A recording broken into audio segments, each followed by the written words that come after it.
Section 1. The warning signs hidden in plain sight. Before we go anywhere, take a breath, get comfortable, pull the blanket up a little. This is going to take a while, and that's exactly the point. We're going to move slowly through Springfield tonight, the way you move through a town you've known your whole life but never really looked at. The familiar streets, the yellow faces in the windows, the orange glow on the horizon that everyone pretends is just the sunset. The Simpsons has been on the air since the 17th of December, 1989, 36 seasons, over 800 episodes. It is the longest-running animated series in American history, the longest-running primetime scripted show, the longest-running sitcom, and arguably the most deeply embedded piece of popular culture the 20th century ever produced. More people around the world can name Homer Simpson than can name the head of state of most countries. More people know the address on Evergreen Terrace than know their own congressional district. The show has outlasted presidencies, technological revolutions, cultural upheavals, and the complete transformation of how human beings consume media. It started on broadcast television before most of its current audience was born, and it is still running now, still airing, still resetting every Sunday night like nothing happened, like nothing ever happens in Springfield. And that's the detail that most people have always accepted without question.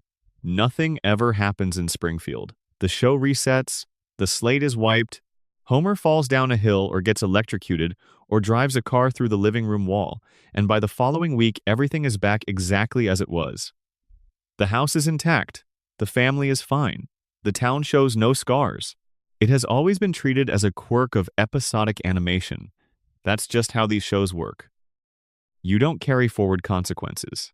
You start fresh every episode. That's the format. But what if the format was the message? What if the writers of this show, over 36 years and across hundreds of episodes, were not just defaulting to the conventions of animated television? What if the reset was deliberate? What if Springfield's inability to remember, its incapacity to learn, its cheerful amnesia in the face of catastrophe after catastrophe was the whole point?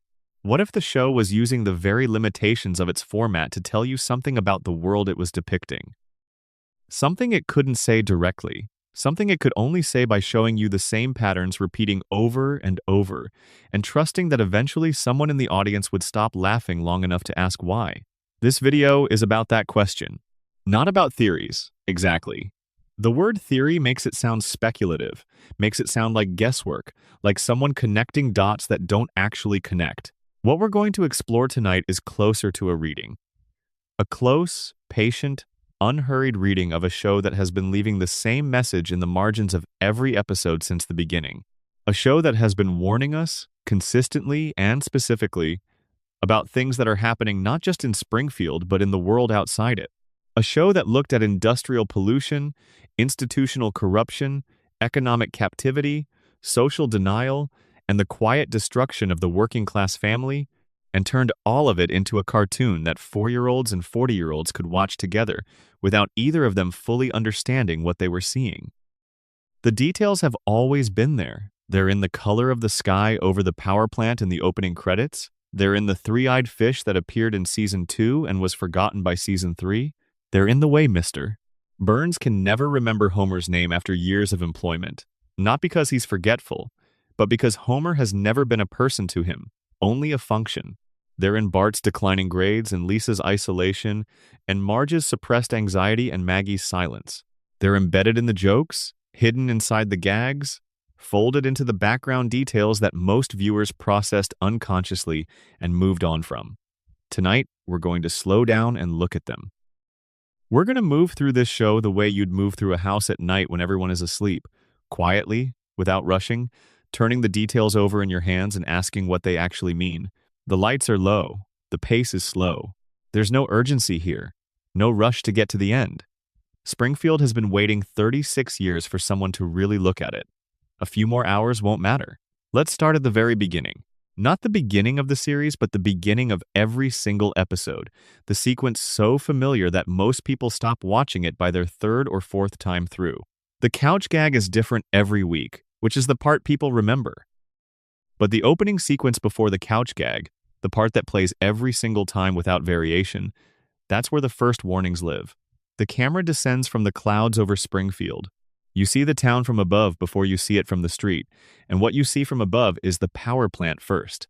Always the power plant first. The cooling towers are the tallest structures in Springfield. They are the first thing visible from altitude, the dominant landmark, the feature that defines the town's silhouette against the sky. Before you see the school, before you see the church, before you see the houses or the streets or any of the people who live there, you see those towers. And from the towers, even in the opening credits, there is a visible discharge. Something comes out of the cooling towers. The show doesn't dwell on it. It doesn't highlight it. It's just there, in the background of the background, a steady plume rising into the sky over the town where the Simpson family lives. Then the camera comes down. It moves through town. Homer is working at the plant, the donut, the radiation symbol, the pocket, the car.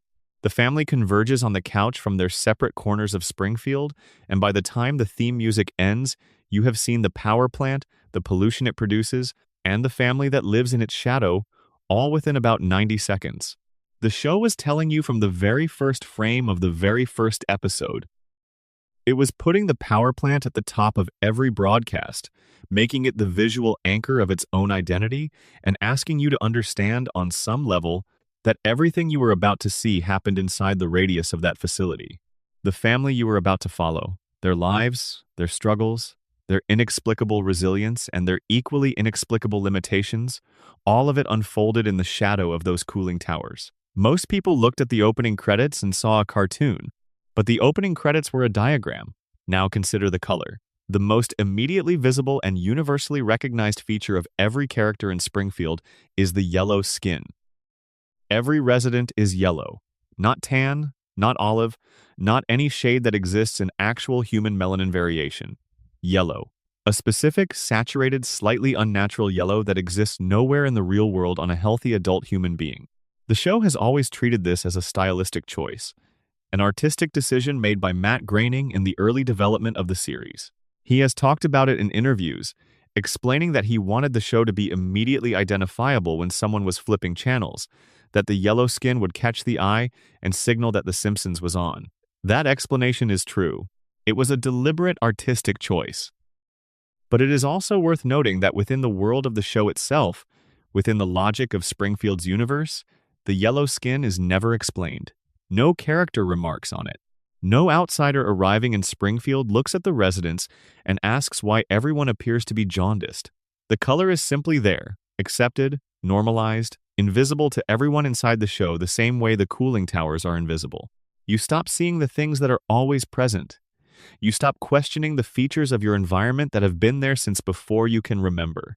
And jaundice, in actual human medicine, presents as yellowing of the skin. Jaundice is caused by a buildup of bilirubin, which is a waste product the liver processes. When the liver is damaged, when it cannot do its job properly, bilirubin accumulates in the body's tissues and turns the skin yellow. Liver damage has many causes. One of them, one of the well-documented ones, is prolonged exposure to certain environmental toxins, certain industrial chemicals, certain heavy metals found near manufacturing and energy facilities. The show chose yellow, and within the universe it created, the only industrial facility in town is a nuclear power plant with 342 safety violations. This is where we begin. Not with a grand theory, not with a dramatic reveal, with the slow, patient accumulation of detail that the show has been offering for 36 years to anyone willing to look. The yellow skin, the cooling towers in the opening frame, the fish with the extra eye, the water that nobody tests, the air that nobody monitors. The children who are born in this town and grow up in this town and are yellow from the moment they arrive, as though the environment they've entered has already marked them. The Simpsons was warning us. It has always been warning us. The warning was just quiet enough, and funny enough, and embedded deeply enough in a format we associate with entertainment rather than commentary, that we sat with it in our living rooms for 3 decades and laughed at the jokes without hearing what the jokes were actually about. That's what tonight is. Tonight we slow down. We listen to what the show has been saying underneath the laughter. We follow the details from the surface down through the layers to the place where The Simpsons stops being a cartoon and starts being a document. A long, strange, beautifully crafted document about what happens to ordinary people when the systems around them fail, and when the people responsible for those failures make sure the ordinary people never quite have the clarity to understand what's happening to them. Get comfortable. We have a long way to go. Before we move on, drop a comment and tell us where in the world you're watching from and what time it is where you are. And if you want more nights like this one, subscribe. It takes about 2 seconds and it means a lot. Section 2. The yellow skin has always been the clue. There is a specific moment in the history of The Simpsons where the show's own internal logic demands that you ask the question the show has been avoiding. It happens in Season 2. It happens with a fish. The fish is named Blinky. Blinky is caught in a river near the Springfield nuclear power plant by Bart Simpson during a fishing trip. Blinky has 3 eyes. Not one extra eye hidden somewhere on his body. Not a slightly enlarged eye that could be dismissed as natural variation within the species.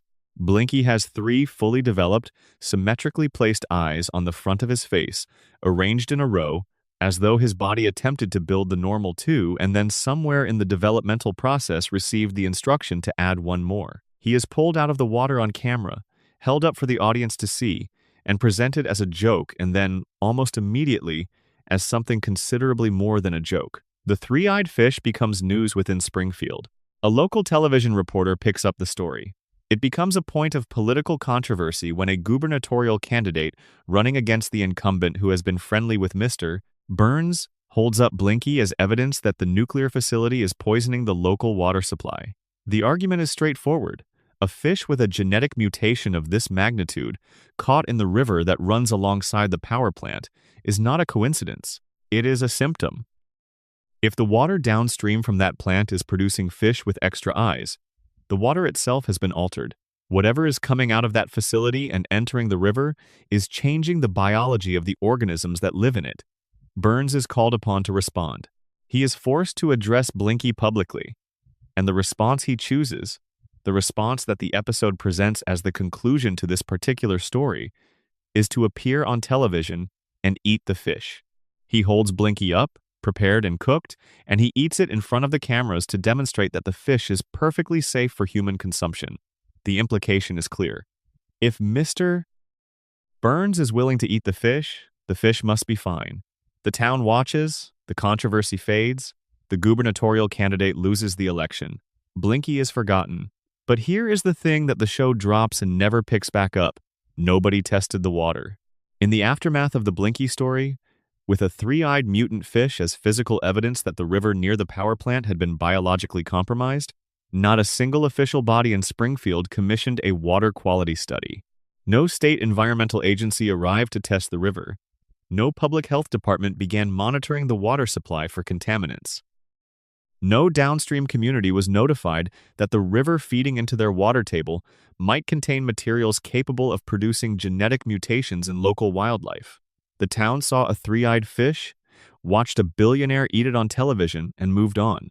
And that specific sequence of events, that particular shape of public response, is the show's first clear warning. Not about radiation, exactly, though radiation is part of it. The warning is about the mechanics of denial. The warning is about how quickly a community can be persuaded to look away from clear and visible evidence of harm when the alternative, which is confronting the people responsible for that harm, feels too costly or too difficult or simply too frightening to attempt. The 3-eyed fish required a specific set of conditions to produce. It required a fish to be living in water that contained sufficient genetic disruption to alter its embryonic development. It required that genetic disruption to be consistent enough to produce not a random deformity, but a recognizable pattern of mutation, an extra eye, a specific change in the fish's fundamental structure. It required the fish to survive to adulthood despite that mutation, which tells you something about the concentration of whatever is in that water, because too high a concentration would have killed the fish before it reached the size Bart was able to catch it. So the river contained something. Something that was present at a concentration sufficient to alter genetic development but not so concentrated that it killed the organism outright. Something that had been there long enough for the fish to mature. Something that was, as of Season 2, already producing visible mutations in the local wildlife population. And the people of Springfield were drinking that water. Springfield's residential water supply comes from somewhere. The show does not make a specific point of this, but it is not a detail that requires elaboration. Municipal water systems draw from local sources: rivers, aquifers, reservoirs. Springfield has a river. That river runs alongside the nuclear power plant.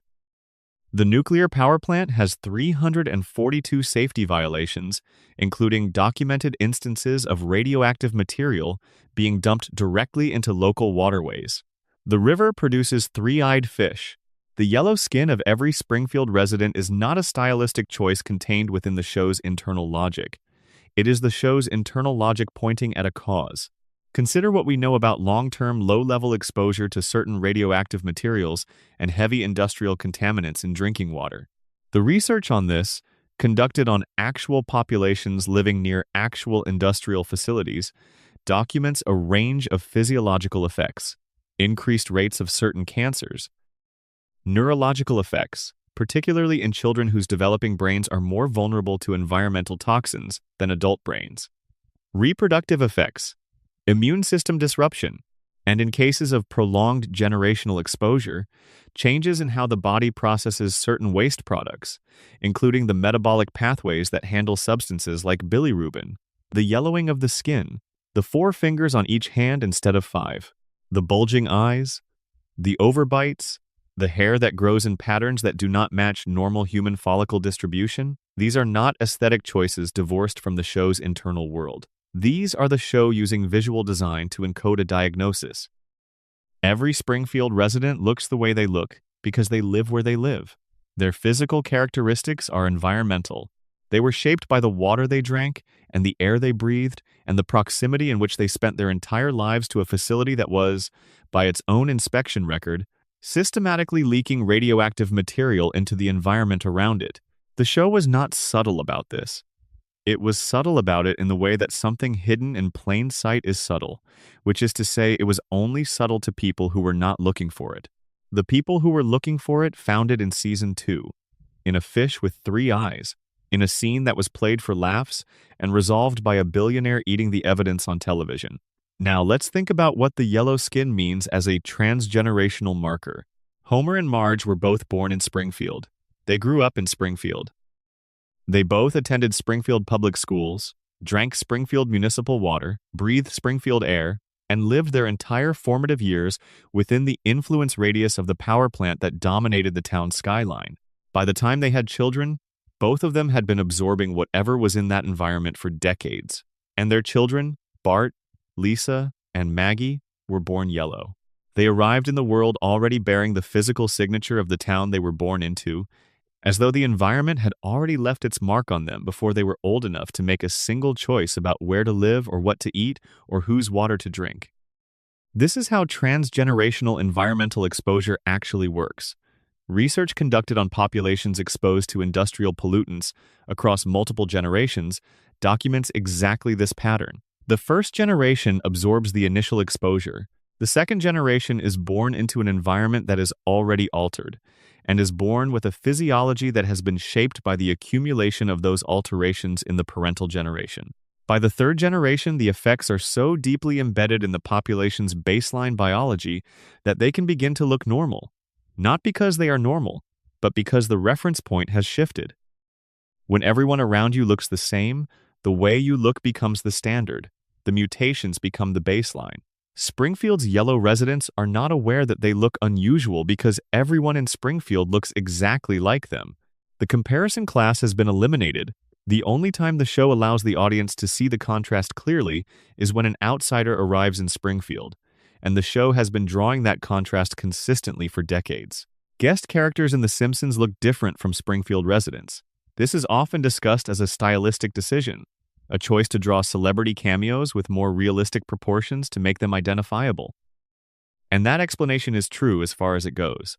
But it is also true that within the logic of the show's world, the visual difference between Springfield residents and everyone who comes from outside Springfield is exactly what you would expect to see if Springfield residents had been shaped by prolonged environmental exposure and outsiders had not. The outsiders have more normally shaped eyes, more natural skin tones, fewer of the pronounced physical traits that mark every Springfield native as a product of this particular environment. The show was consistent about this. Episode after episode, decade after decade, locals look one way, visitors look another. The locals have always chalked this up to the art style. The art style was the evidence. There is another layer to the yellow skin story that becomes visible when you look at the show's treatment of newborns and young children. When Marge is shown pregnant, when babies are born in Springfield, they arrive already yellow.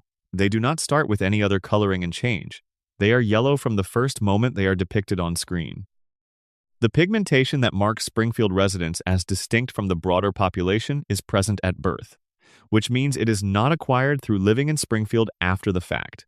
It is present before any individual child has had a chance to drink the water, or breathe the air, or spend a single conscious moment in the town's environment. Which means the exposure happens in utero. Which means whatever is in Springfield's environment passes through the maternal body into the developing fetus. Which means the contamination, whatever its specific nature, is capable of crossing the biological barrier between a pregnant woman and the child she is carrying. That is not a cartoon detail. That is the show describing a specific and medically recognized pathway for environmental contamination to affect future generations. It is describing a mechanism. It is describing how a town's industrial history can leave physical marks on children who have not yet been born. And it is doing it in the visual language of animation, in the simple and universally visible detail of yellow skin, in the most watched television program in human history. Every single week, for 36 years, Blinky was the first warning. The yellow skin was the confirmation. And the confirmation has been on screen every time the opening credits have ever played. The show was not hiding this. It was showing you this. It was counting on you to either notice or not notice, and it kept showing you until the evidence was so accumulated that the only way to miss it was to decide not to look. Now let's talk about what happened after Blinky. The three-eyed fish story could have been the moment Springfield woke up. It had everything required to trigger a genuine public health response. It had a visible, undeniable mutation in a local organism. It had a plausible cause, the power plant, operating in direct proximity to the body of water where the mutation was found. It had a political figure willing to make the argument publicly, a candidate willing to stake his campaign on the claim that the river had been poisoned. And it had, courtesy of that campaign, national attention on the question. But the political figure lost. Burns won. The water went untested. The story ended. And the story ending was itself a message. The message was not about radiation, specifically. The message was about power. About who controls the narrative in a community where one man owns the primary employer, funds the local political establishment, and has sufficient resources to manage any crisis that his operations produce. Burns did not need to refute the evidence that his plant was producing mutant fish. He needed to make the story feel manageable, to make the public feel that the situation had been addressed, to move the narrative from crisis to resolution without ever actually addressing the underlying cause. Eating the fish on television was not a scientific demonstration. It was a performance. It was theater designed to produce a specific emotional response in the audience. Reassurance. The message was, I am willing to consume this myself. Therefore, it is safe.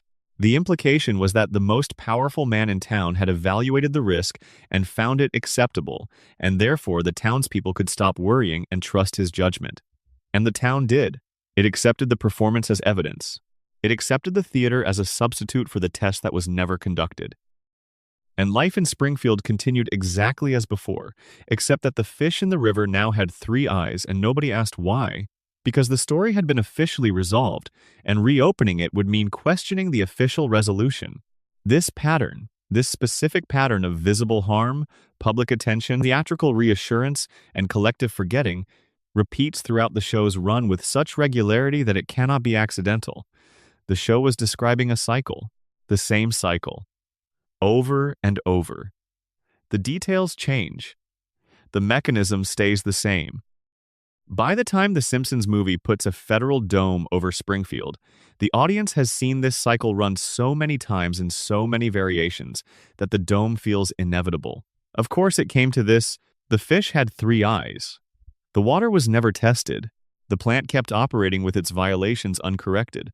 Every warning was ignored, every crisis was managed, Every moment of potential accountability was diffused by theater and institutional inertia and the accumulated weight of a population that had learned, through decades of conditioning, that asking the obvious questions led nowhere worth going. The dome was not a dramatic escalation. The dome was just the logical conclusion of everything that started with Blinky, and the logical conclusion of Blinky was already visible in the yellow skin that every Springfield resident wore from the moment they were born. The show put the diagnosis in the opening credits. It put the confirmation in the second season, and it has been adding evidence to the case every season since then, quietly, consistently, in the background of episodes about donuts and bowling and Halloween and road trips, trusting that someday someone would add it all up. We are adding it up tonight, slowly, without rushing. The way you think through something important in the comfortable dark before you fall asleep, when all the noise has faded and the details you were too busy to examine during the day finally have room to arrange themselves into the shape of what they actually mean. There is no hurry. Springfield has been there for 36 years. It will still be there when we are done. Section 3. Homer was designed to fail, and Burns made sure of it. To understand what the show was warning us about, you have to understand Homer Simpson, not as a lovable buffoon, not as a comedic archetype, not as the gentle, dumbed-down everyman that the show's promotional materials always presented him as. You have to understand Homer as the end product of a system. A man whose current condition is the result of specific decisions made by specific people over the course of decades, decisions that shaped the environment he grew up in, the opportunities that were or were not available to him, and the cognitive capacity he carried into adulthood. Homer Simpson is not stupid because he was born stupid. Homer Simpson was made. Let's trace this carefully, because the show gave us all the pieces. It scattered them across seasons and episodes in a dozen different tonal registers, from heartbreaking drama to absolute absurdist comedy, and it trusted the audience to assemble them into a picture. The picture it assembles is not funny. The picture it assembles is the story of a man whose potential was systematically eliminated before he was old enough to protect it. Start at the beginning. Homer's childhood. The show returns to Homer's childhood frequently across its run, in flashback episodes and dream sequences and the occasional direct narration from Homer himself. What those returns reveal, consistently and across many years of storytelling, is a boy who was not always what he became. Young Homer is still recognizably Homer, goofy and warm and prone to distraction, but he is not the cognitively limited adult the show presents. Young Homer has moments of real insight. He has curiosity. He has the capacity to learn things and remember them and apply them in new contexts. He is a normal child. The single most important detail in Homer's childhood, the detail that the show presents as both a comedic revelation and a profound piece of dramatic backstory, is the crayon. In the season 12 episode, Homer is taken to a doctor and discovers, via an X-ray that should have been conducted decades earlier, that there is a crayon lodged in his brain. A crayon, a child's drawing implement made of colored wax, inserted into his nasal cavity at some point during his early childhood and pushed far enough back to penetrate the frontal lobe. The show presents this as a twist, a comic absurdity, a revelation that reframes Homer's entire history in a single image, and it is all of those things. But it is also, if you sit with it seriously, the show describing what childhood neglect and inadequate medical care and institutional failure look like from the inside. A crayon was lodged in Homer Simpson's brain. It was there through his entire childhood. It was there through his adolescence. It was there through every visit to a doctor, every school physical, every medical interaction Homer had in his formative years, in a town with a hospital, with practicing physicians, with a functioning public school system that should have been responsible for the welfare of its students. And nobody found it, for decades. Either the medical establishment in Springfield is so catastrophically incompetent that it missed a foreign object in a child's skull through repeated examinations, or the medical establishment in Springfield was not looking very hard. And the question of why Springfield's doctors might not be looking very hard at what is happening inside their patients' bodies connects directly back to who owns the town's primary industry, who funds the political establishment that appoints the regulatory bodies, and who has the most to lose from a thorough investigation of Springfield's public health. Burns runs the power plant. The power plant employs a significant portion of Springfield's workforce. Burns has demonstrated, across decades of the show, that he is willing and able to use his economic power to suppress inconvenient information and reward the people who help him do it. A medical community that routinely failed to investigate anomalies in their patients' neurological function would be very useful to a man who needed the population of his company town to remain too cognitively impaired to organize. Against him. This is the specific claim the show makes about Homer, and it makes it clearly enough that it should have ended the conversation. When the crayon is removed, Homer becomes a different person. The episode gives us this directly. Homer without the crayon has an IQ that the show characterizes as dramatically higher than his baseline. He becomes articulate. He becomes capable of complex reasoning. He becomes, for the first time in his adult life, able to accurately perceive and analyze the world around him. And what he perceives, when he can finally see clearly, is unbearable. He sees his job. He sees the plant. He sees the way Springfield actually works, who benefits and who does not, who is protected and who is exposed, what the real terms of the bargain that the town has accepted with Burns actually are. He sees his own history clearly for the first time, the way a man might finally understand a room he has been living in for years once someone turns on the light. And then he puts the crayon back. He chooses to return to the fog because the clarity was too painful. Because being intelligent in Springfield meant being lonely, and being lonely meant understanding, in precise and unignorable detail, exactly how comprehensively his potential had been reduced by the life he had been living. The show plays this as a sad comedy. Homer, unable to bear the burden of seeing, chooses blindness again. It is both touching and troubling, and it is meant to be both. But beneath the comedy and the pathos, the show is doing something precise. It is demonstrating that Homer's diminished state is not his natural state. It is a condition that was created in his childhood by an event that should have been caught and corrected. A condition that was maintained for decades by a medical establishment that either could not or would not find what was in his skull. The choice Homer makes at the end of that episode, to return the crayon, to choose the comfortable fog over the painful clarity, is not really a free choice. A genuinely free choice requires accurate information about the options, and it requires choosing from a position of psychological wholeness. Homer makes his choice from within a life that has already been shaped by decades of cognitive limitation. The friends he has, the job he holds, the self-image he carries, all of it was built inside the fog. The version of Homer who could see clearly was a stranger to his own life. He did not choose stupidity. He chose the only version of his life that felt like home. The show understands this. That is why it does not play the scene as a victory or as a failure, but as something sadder and more complicated. A man making the only choice that makes sense given everything that has been done to him. And that specifically is what the show was warning us about. Not stupidity as an individual failing. Not the laziness or the lack of ambition that Homer is so often criticized for within the show's own universe. Homer's condition is not a character flaw. It is an outcome. It is what happens when someone grows up in a town with poisoned water and inadequate medical care and economic structures that guarantee a certain kind of person will always end up in a certain kind of job without ever quite understanding how the arrangement was made before they were old enough to question it.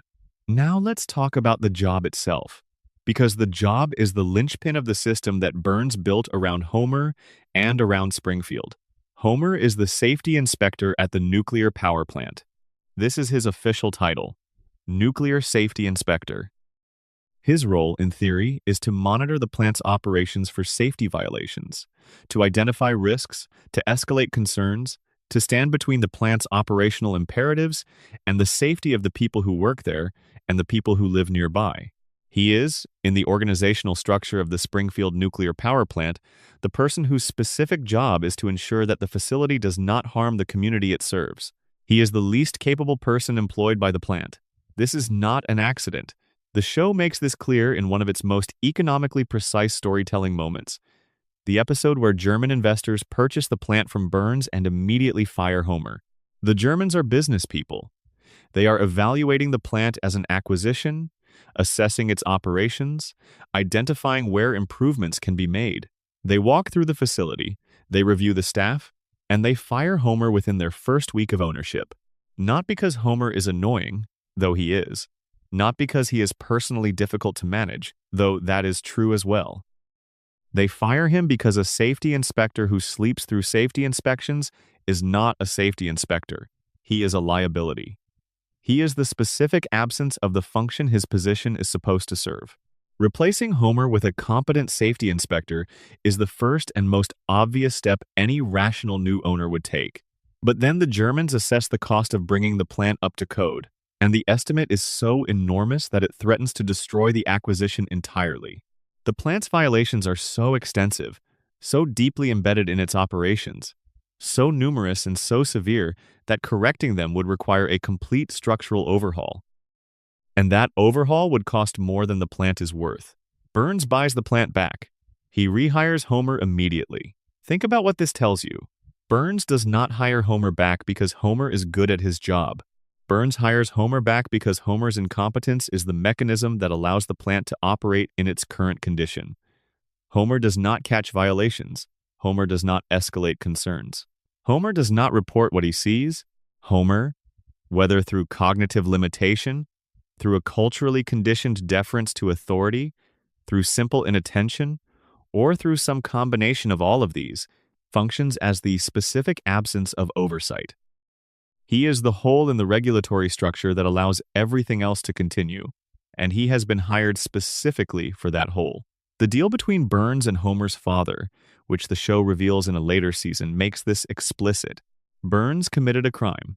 Homer's father, Abe, discovered it. In exchange for Abe's silence, Burns guaranteed Homer a job at the plant for life. Permanent employment, regardless of performance.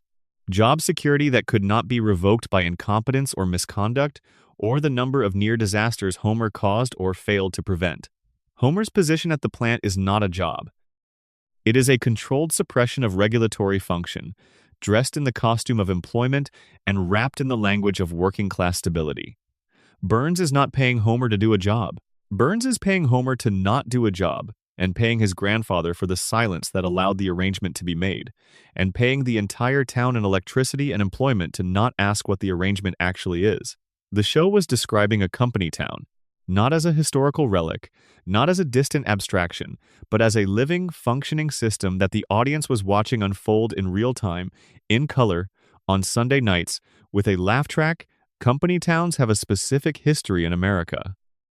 They were particularly prevalent during the industrial expansion of the 19th and early 20th centuries, when major employers built not just factories but the communities that surrounded them. They owned the housing, they owned the stores. They issued company scrip instead of currency, creating a closed economic loop in which workers could only spend their wages at company-owned businesses.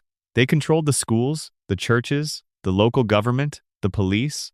They made themselves so thoroughly necessary to the functioning of the community that the community became, in a very real sense, an extension of the corporation rather than an independent entity.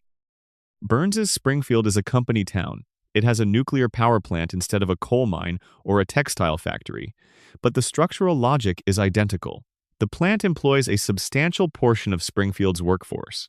Burns's political influence, demonstrated repeatedly throughout the show, extends into every layer of local government. His wealth shapes the town's economy.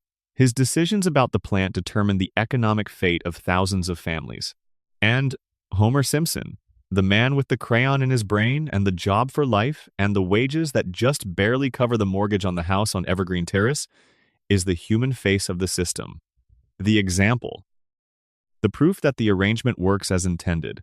Homer keeps working, the plant keeps operating, the violations keep accumulating, the water stays contaminated, the fish keep growing extra eyes.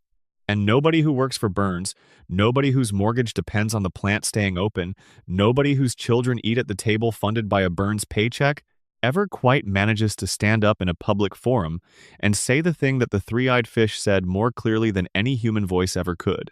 Something is happening here. Something is being done to this town. And the man at the top knows exactly what it is and exactly how to make sure it never gets fixed. The show was warning us about Homer Simpson specifically because Homer Simpson is not a unique character. He is a type. He is the working-class man whose community has been captured by the employer that defines it, whose individual potential has been compromised by the environment that shaped him, whose psychological need for stability and belonging makes him exactly the kind of person a predatory economic structure can use as its front line of insulation against accountability. Homer is not the villain of this story. Homer is the most visible victim. And his inability to see that, his cheerful daily acceptance of a life that was designed for him by someone who never intended it to serve his interests, is the most precise and the most devastating thing the show ever said about what happens to ordinary people inside systems built to extract from them rather than support them. The warning was never about Homer's stupidity. The warning was always about who needed him to stay that way, and why, and what they were willing to do to make sure he never changed. Section 4. The children were never safe. The show introduces us to 3 Simpson children in its first episode. Bart is 10, Lisa is 8, Maggie is 1, which is where she has stayed for every subsequent episode across 36 years of continuous production. They are children. They are the center of the show's emotional world in a way that Homer and Marge, for all their screen time, have never quite managed to be, because it is the children who carry the show's real stakes. When Springfield is contaminated, it is the children who will carry that contamination forward. When the system fails, it is the children who inherit the failure. When the warnings go unheeded, the children are who the warnings were ultimately about. Bart Simpson is a study in what happens to an intelligent child when the institutions responsible for his development are not equipped to reach him. He is consistently described within the show as a problem child. His grades are poor. His relationship with authority is adversarial. He is frequently in trouble, frequently at odds with Principal Skinner, frequently the agent of chaos in situations that should have been orderly. The show plays most of this for comedy, and the comedy works because Bart's rebellions are usually inventive and often funny and occasionally even righteous. But when you look at what the show actually tells you about Bart's cognitive capacity, a more complicated picture emerges. Bart is not stupid. The show goes out of its way to demonstrate this repeatedly. He is perceptive. He is socially intelligent in ways that his formal academic performance would not suggest. He is creative in his mischief in a way that requires real-time problem-solving, rapid assessment of social dynamics, and the ability to anticipate consequences.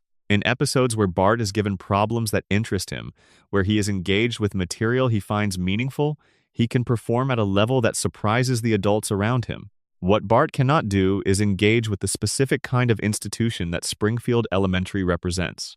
An underfunded school in a town with a compromised tax base, staffed by teachers who are themselves products of Springfield's institutional limitations, operating within a curriculum designed for a population that is supposed to remain exactly where it is, rather than develop the capacity to want something different.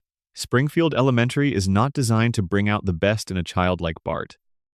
It is designed to manage him, to keep him moving forward through the grades on schedule without ever quite reaching the moment where his particular kind of intelligence might become inconvenient for the people who run the town. The school's funding situation is directly tied to the power plant. This is not a subtextual implication. It is a plot point that the show visits directly in the Who Shot Mr. Burns storyline, where Burns's decision to drill for oil beneath Springfield Elementary and capture the resulting revenue for himself gutted the school's budget in a single move. The school that was already underfunded became more so. The teachers who were already stretched became more so. And the children, who were already navigating an institution inadequate to their development, were left with even fewer resources. Burns stole from a school. He stole from the children of the workers who made him wealthy. He did it legally, within the framework of property rights and drilling contracts, and the show does not obscure this. It puts it on screen, clearly, as the inciting incident in a storyline about all the reasons an entire town might want a particular man to suffer consequences for what he has done. And then it resolves the storyline in a way that absolves Burns of those consequences and returns the situation to its baseline, where the school is underfunded and the oil revenue is his, and the children are still in classrooms that are not adequate to their needs. Lisa Simpson is the counterpart to Bart, in the specific way that the show uses her character to map the other available response to an environment of institutional limitation. Where Bart externalizes his frustration through rebellion, Lisa internalizes hers through a ferocious and often painful idealism. She believes in the institutions that are failing her. She believes in the teachers who cannot adequately reach her. She believes in the democratic process that has consistently produced governments unwilling to challenge Burns. She believes in science and in the truth and in the idea that if you can demonstrate something clearly enough, the people around you will be compelled to acknowledge it. And the show has spent 36 years very gently, very consistently, very completely proving her wrong. Lisa does not live in a world that rewards the traits she embodies. She lives in Springfield, and in Springfield, her intelligence makes her lonely. Her principles isolate her. Her insistence on engaging with the real world rather than the comfortable version of it that her family and neighbors prefer puts her at odds with nearly everyone around her. She wins individual arguments and loses the larger war, every time, in every episode, because the structure of the world she lives in is not set up to deliver the outcomes her values require. She knows about the pollution, she has measured it, she has tested it. She has presented her findings. She has been ignored. She knows about the plant's violations. She has documented them. She has brought them to the attention of authorities. The authorities are either corrupt or captured, or simply incapable of acting against a man who owns the town's economic foundation. She knows that her father works in conditions that are dangerous, that the work he does is actively harmful to him and to others, that the arrangement her family has accepted is not actually in their interest. She knows all of this with the clarity that an 8-year-old genius who reads everything and forgets nothing can bring to the observation of her own environment. And the knowledge is a weight she carries alone, because there is no one in Springfield, with the occasional exception of a sympathetic teacher or a visiting scientist who leaves by the end of the episode, who can meet her where she is. The show uses Lisa to describe what intelligence looks like in an environment that cannot accommodate it. Not stupidity, not the blunted cognitive function that environmental contamination produces in characters like Homer, the other extreme. The mind that is sharp enough to see everything clearly, that is actually capable of naming what is wrong and articulating why, and proposing what might be done about it, but that is isolated and exhausted and ultimately powerless because the clarity of vision is not sufficient by itself to change a system that benefits from the population not having that clarity. Lisa sees the warning. She always sees the warning. And the show's deepest irony, the thing that makes her character genuinely tragic rather than just sad, is that the warnings she articulates so clearly are heard by the audience in a way that they are not heard within the show's universe. We watch Lisa explain what is wrong with Springfield and we understand her. We know she is right, but we are watching from outside the dome, metaphorically speaking. We are not subject to the same water, the same air, the same institutional failures, the same economic dependencies that make the people inside Springfield unable to act on what they know. Or perhaps we are. Perhaps the show is asking us whether we are watching Lisa from the outside because we are genuinely free of the conditions she is describing, or whether we are watching from the inside and have simply, like everyone else in Springfield, learned to hear the warning and nod along, and then turn back to our regularly scheduled programming. Maggie is different from both of her siblings, and the show has always treated her differently, not just in terms of her age and her stage of development, but in terms of what she represents within the show's emotional and thematic architecture. Maggie does not rebel. Maggie does not advocate. Maggie observes. She is present in nearly every significant scene in the show's history, and she is almost never the focus of those scenes. She sits in her car seat while Homer drives. She sits in her high chair while the family has dinner. She sits on the living room floor while the adults talk and argue and navigate the daily crises of their lives, and she watches everything, and her face registers everything, and she says nothing. The show has tested Maggie's intelligence. The results, presented in various forms across various episodes, consistently suggest that she is extraordinary in ways the family does not fully register. The theatrical short film The Longest Daycare shows her solving problems that would challenge adults, executing multi-stage plans with a precision that her physical development cannot quite keep up with. Her body is a 1-year-old's body. Her mind is something else entirely. And the theory that the show advances about Maggie's silence, the reading that the evidence most consistently supports, is that she has made a decision. A conscious, deliberate, sophisticated decision, which is remarkable in itself, coming from a child who has not yet learned to form sentences, but which is consistent with everything else the show tells us about her. She has watched what happens to Lisa. She has watched what happens when you announce your intelligence in Springfield.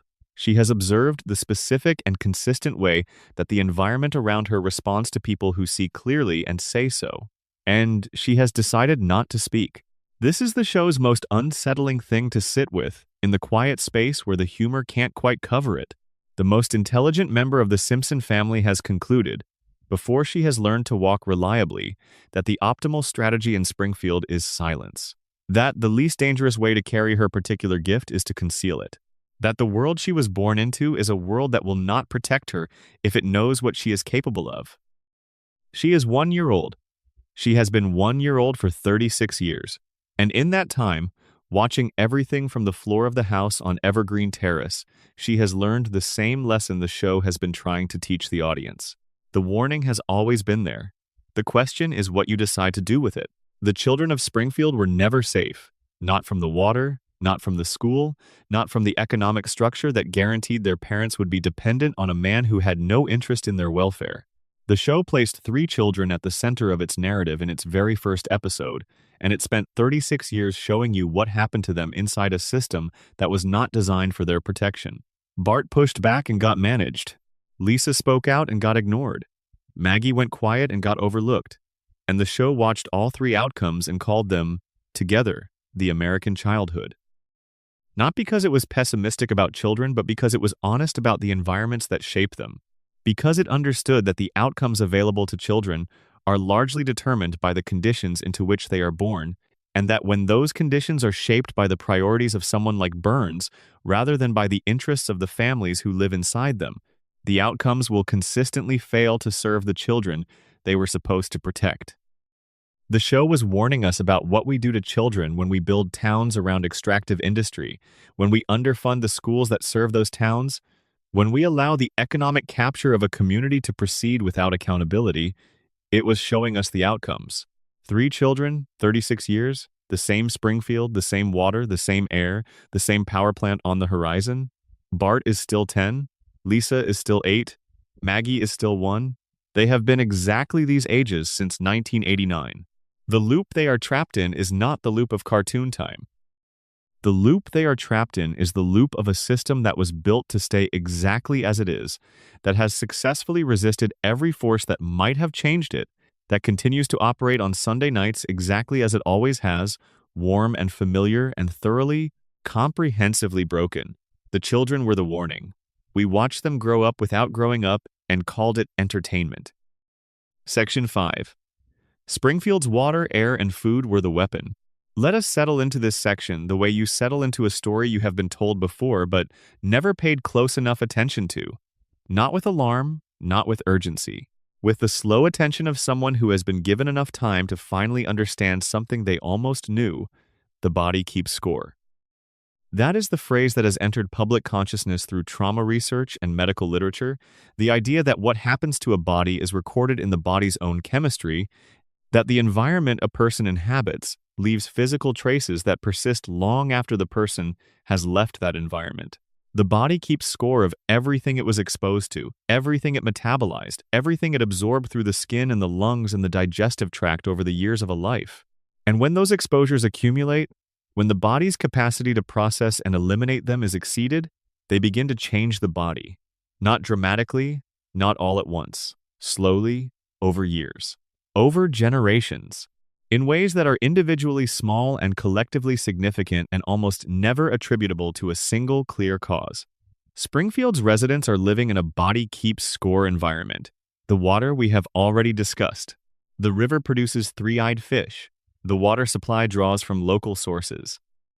The nuclear plant has documented violations involving the direct discharge of radioactive material into those sources. Whatever the river carried before the plant arrived, it carries something else now, and it has been carrying it since the facility began operations, and the bodies of everyone who drinks from the municipal water system have been keeping score of every glass, every cup, every invisible accumulation.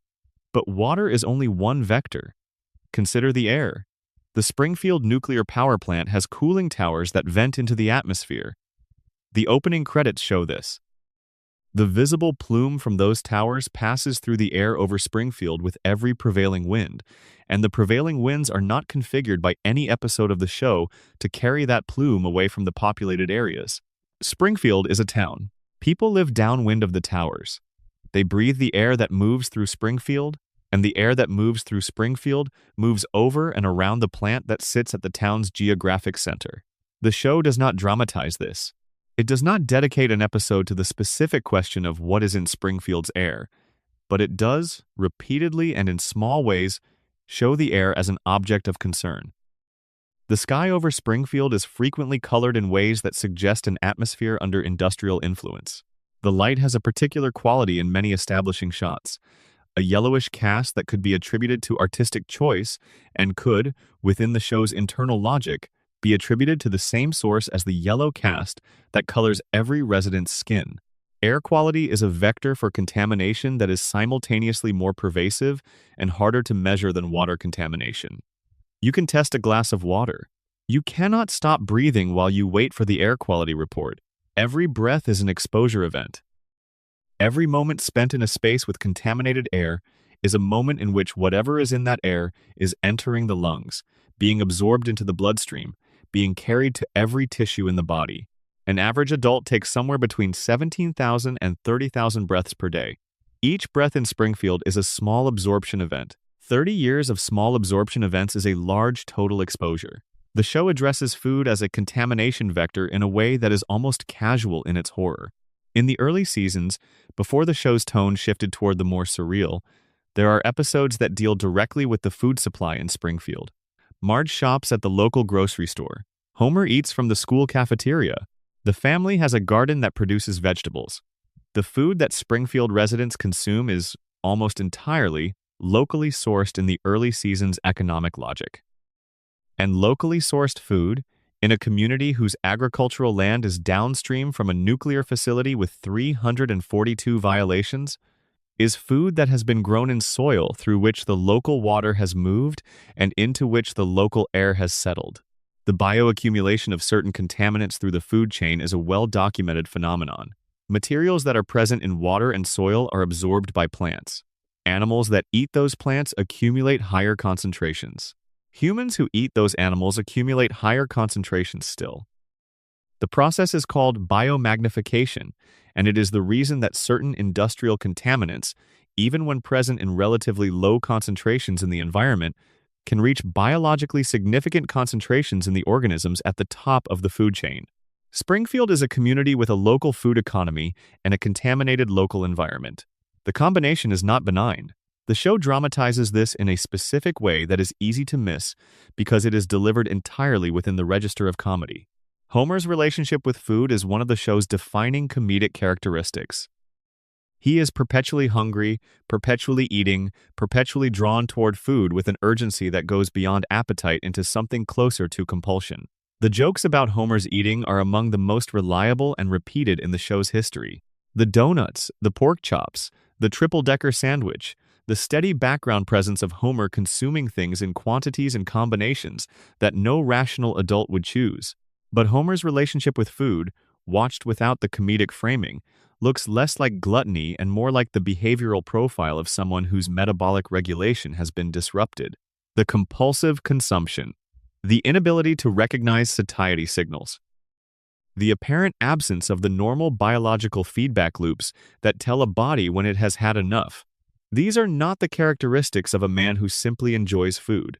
These are the characteristics of a body whose internal chemistry has been altered in ways that affect the mechanisms by which it regulates intake. Disruption of metabolic regulation is a documented effect of certain environmental exposures. Certain persistent organic pollutants, certain heavy metals, certain industrial compounds that find their way into food and water supplies have been linked to changes in hormonal function that affect appetite regulation, insulin sensitivity, and the body's ability to recognize the signals that should, under normal circumstances, prevent overconsumption. Homer does not eat because he is lazy or because he lacks willpower or because the writers found it funny to draw a fat cartoon character eating donuts. Homer eats because his body's regulatory systems have been compromised. He eats because the signals that should tell him to stop have been degraded. He eats because he is hungry in a way that is not connected to actual caloric need, and he has been eating this way his entire adult life. And the show has framed this as comedy rather than pathology, because naming it as pathology would require naming the cause. The food is the weapon in the way that the most effective weapons are always weapons, through mechanisms invisible to the target. Nobody in Springfield is being handed a glass of water labeled contaminated. Nobody is being served a plate of food with a warning on the side. The exposure is ambient, accumulative, delivered through the same channels that carry the things people need to survive: water, air, food, the necessities of daily life, which also happen to be the delivery system for whatever the power plant has been releasing into the environment for decades. There is a specific episode that deserves extended attention here because it maps the food as vector concern with unusual precision. In the episode where Burns attempts to block out the sun, his stated motive is to force Springfield residents to purchase electricity from his power plant because without sunlight, their solar panels and natural light sources will be useless. But the secondary consequence of blocking the sun, which the show acknowledges in passing, is the effect on plant life. Without sunlight, crops fail. Photosynthesis stops. The food supply that sustains Springfield's population begins to degrade. Burns was willing to starve the town to capture its electricity revenue. The show presents this as villainy, which it is, but it is also something more specific. It is the show depicting, in cartoon form, the logic of total economic capture. A man who already controls the town's electricity, already employs its workers, already influences its government, reaches for the one remaining resource that the town had that he did not yet control: the sun. The free, ungovernable, naturally available light that costs nothing and is available to everyone. And he tries to take it. The food system is part of the same logic. What Burns does to the sun in that episode is what he has been doing to the water and the air for the entirety of his operation, contaminating the commons, degrading the shared resources that sustain life in the community, doing it through the normal operations of an industrial facility rather than through a dramatic mechanical device, and doing it slowly enough and in concentrations low enough that the connection between cause and effect is not obvious without sustained investigation. Blinky was the obvious indicator, the visible mutation, the thing that was hard to look at and dismiss. But Blinky was just the most dramatic piece of evidence for a contamination that was occurring across multiple vectors simultaneously. The water that produced Blinky was the same water that Springfield residents drank. The soil that absorbed the runoff from that water was the soil that grew the produce in Springfield's grocery stores. The air that moved through the power plant's atmosphere was the air that entered Springfield's lungs with every breath. The weapon was invisible because it was everywhere, because it was delivered through the mechanisms of daily life rather than through anything that looked like an attack, because the people receiving it had no baseline to compare to, no experience of what life felt like without it, no memory of what their bodies were supposed to do when functioning in a clean environment. The show depicts this with a subtlety that is only visible in retrospect. The characters in Springfield do not know they are unwell because they have never been well. Homer does not know that his appetite is dysregulated because it has always been dysregulated. The residents do not know their skin is the wrong color because everyone around them is the same color. The baseline has been corrupted, and without an intact baseline, there is no point of comparison from which to measure the deviation. This is how contamination works in practice. This is how industrial communities actually experience environmental harm, not through sudden, dramatic events, though those occur, through the slow erosion of the baseline, through the gradual normalization of conditions that are, by any external measure, not normal, through the generational transmission of effects that no single generation can fully perceive, because each generation inherits the already altered baseline of the generation before it. Springfield's food, water, and air have been the delivery mechanism for 3 decades of animated storytelling about something the show's audience lived with in their own communities, in their own towns, in the water systems and air quality reports and food supplies of the real America that the show was always reflecting back at them. Marge buys groceries. The groceries come from local suppliers. The local suppliers grow in local soil. The local soil drinks from the local water. The local water runs past the local power plant with its 342 violations, and its luminous rats, and its human skeletons in the basement, and its safety inspector who is asleep at his workstation. The food was always the weapon. The weapon was always the environment, and the environment was always the plant. This is the most patient of the show's warnings, the one that took the longest to deliver and required the most accumulated detail to become visible. The show did not announce it. The show simply put it in every kitchen scene, every grocery store aisle, every backyard barbecue and family dinner and school cafeteria lunch for 36 years, and trusted that eventually the picture would come into focus. Tonight, in the comfortable dark, it is coming into focus. Slowly, without urgency, the way understanding usually comes when you have enough time and enough quiet to let the pieces settle into their natural arrangement. We are not done yet. Springfield has more to show us. Section 6. The show kept telling us about the cover-up. There is a particular kind of story that institutional cover-ups tell about themselves. They are not typically the stories of dramatic conspiracies hatched in secret rooms by men in dark suits. They are quieter than that. They are the stories of decisions made one at a time, each one individually defensible, each one accompanied by a rationale that sounds reasonable in isolation, each one adding one more layer to the structure that collectively becomes a cover-up without any single moment where anyone involved had to say the words out loud. The Simpsons has been telling this story for 36 years, not through dramatic whistleblowing episodes or investigative procedurals. Through the accumulated weight of small moments in which information is suppressed, in which evidence is managed, in which the obvious question goes unasked because asking it would be uncomfortable, inconvenient, or economically threatening to someone with the power to make the questioner's life significantly worse. Let's start with the most obvious example, because obvious examples deserve full attention rather than being skipped over in favor of the subtle ones. The plant safety violations. 342 violations were discovered in a single inspection.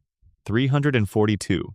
That is not a facility that is mostly compliant with a few areas needing attention. That is a facility in comprehensive and systemic non-compliance with every standard that existed to ensure that it did not harm the people who worked there and the people who lived nearby. An inspection that found 342 violations did not find a few missed procedures. It found an organization that had been operating for an extended period with the deliberate absence of the safeguards it was legally required to maintain. The cost to correct the violations was estimated at $56 million. Burns declined to pay it, not because he lacked the resources. The show is clear about this. Burns is a billionaire. Many times over, the money that would have brought the plant into compliance with its legal and safety obligations was available to him. He chose not to spend it. He chose instead to continue operating the facility in its existing condition, which was the condition of 342 documented violations, which was the condition of a facility that was leaking radioactive material into the surrounding environment. This is not a cover-up in the dramatic sense. It is a cover-up in the bureaucratic sense. A decision to not fix the problem, combined with a decision to not publicize the findings of the inspection that identified the problem, combined with a town that did not have the political infrastructure to compel compliance, combined with a regulatory system that lacked the authority or the will to impose consequences, the cover-up is not a single dramatic act. It is the sum of all the things that did not happen. The inspection whose findings were not made public, the violations that were not corrected, the follow-up inspections that were not conducted, the water testing that was not commissioned after Blinky, the neurological examinations that were not performed on Homer after the crayon was discovered, the public health studies that were not undertaken, the environmental impact assessments that were never required. The cover-up is made of absences. This is the specific nature of institutional concealment in actual cases of industrial contamination. The classic examples from American environmental history share this structure. Flint, Michigan, Love Canal, Woburn, Massachusetts, Camp Lejeune. In each of these cases, the harm was not concealed through dramatic active suppression. It was concealed through the absence of investigation, through the decision not to look too carefully, through the institutional inertia that makes it easier to continue the existing arrangement than to disrupt it, even when the existing arrangement is actively harming people. The Simpsons depicts this structure with precision in its handling of the plant's regulatory history.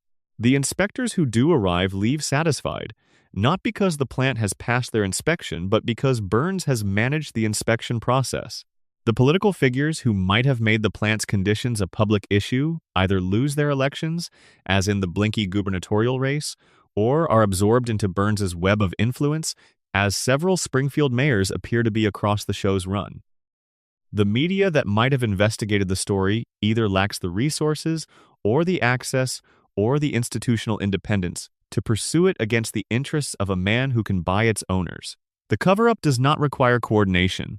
It does not require a conspiracy. It requires only that the systems designed to provide accountability be insufficiently resourced, insufficiently independent, and insufficiently motivated to function as designed when the target of their potential accountability is sufficiently powerful. Burns is sufficiently powerful. The show demonstrates this in dozens of small ways across hundreds of episodes. Burns makes a phone call, and a problem disappears. Burns has a lawyer present before the police have finished describing the situation. Burns arrives at the negotiating table with leverage that the other party did not know existed. His wealth functions as a force field that deflects institutional accountability, not through dramatic corruption or obvious criminality, but through the routine operation of economic power, in a system where economic power consistently translates into political and legal advantage. This is not a cartoon villain's special power. This is how actual wealth operates in actual systems.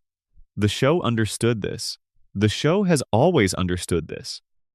And it depicts it not through dramatic scenes of bribery or explicit corruption, though those scenes exist and are funny, but through the texture of everyday life in Springfield, where Burns's influence is so thoroughly woven into the fabric of the town that it has become invisible. The way air is invisible, the way the water is invisible, the way the contamination is invisible. But the show was not content to leave the cover-up at the level of passive institutional failure. It went further. It showed us the active maintenance of the cover-up, the deliberate management of information, the strategic deployment of Springfieldians' own psychological tendencies against them. Consider the episode where Burns appears on television to eat Blinky. We have discussed this moment in the context of Blinky's significance as evidence of water contamination. But let's look at it again from the perspective of information management. Burns did not address the finding that his plant was producing mutant fish in the local river. He did not commission a water quality study. He did not engage with the scientific question at the center of the controversy. He performed. He held up the fish, he ate a piece of it in front of the cameras, and he relied on the audience's desire for reassurance to do the work that the scientific evidence could not do. He gave people something they wanted more than they wanted the truth, which was the feeling that someone credible had evaluated the risk and found it acceptable. The show was showing us how public trust is manufactured, how the appearance of transparency substitutes for actual transparency, how a man in a position of power can manage a crisis not by resolving the underlying problem, but by resolving the public's emotional relationship with the problem. This is a media literacy lesson dressed in the costume of a comedy plot, and it is a lesson that the show has delivered in dozens of variations across its run, each time trusting that the audience would either see through the manipulation being depicted or recognize it from their own experience of the world outside Springfield. The show's most extended meditation on the cover-up mechanism is not a single episode but a pattern that runs through the entire series. A pattern of acknowledgement and dismissal.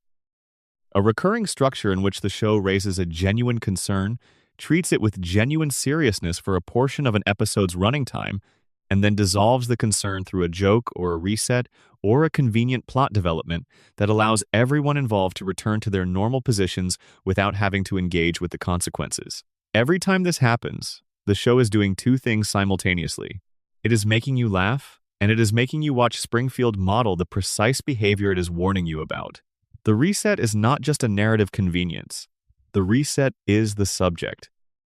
The show made the cover-up visible by depicting it so consistently, so recognizably, so precisely that anyone paying close enough attention could not miss it.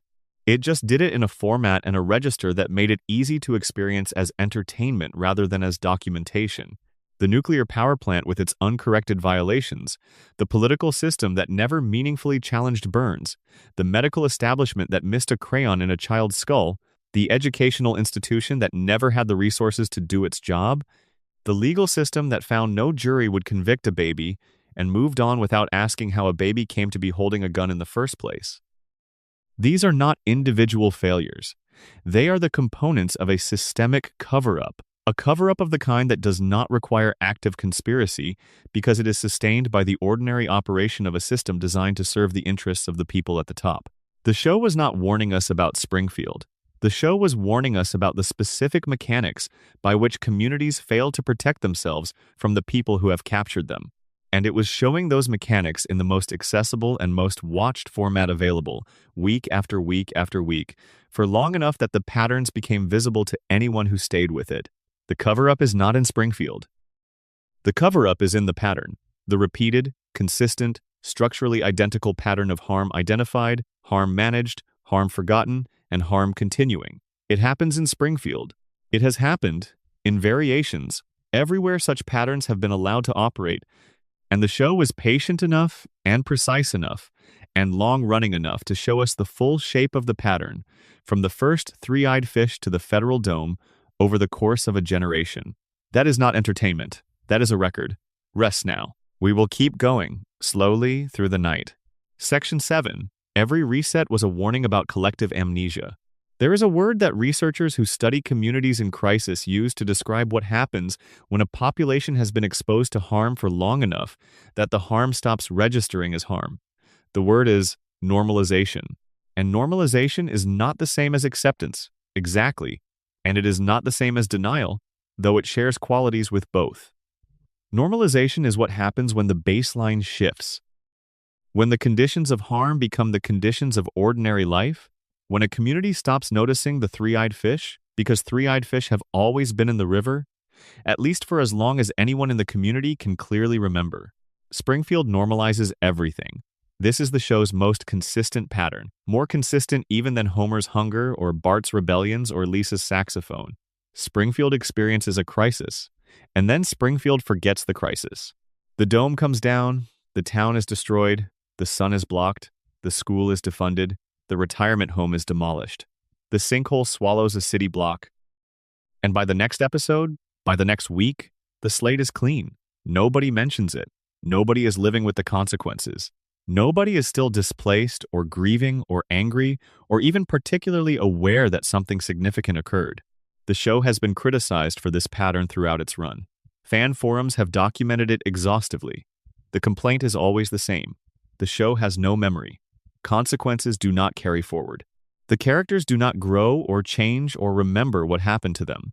It is treated as a writing failure, as the inevitable limitation of episodic animation, as the laziness of a production team that does not want to be constrained by its own history.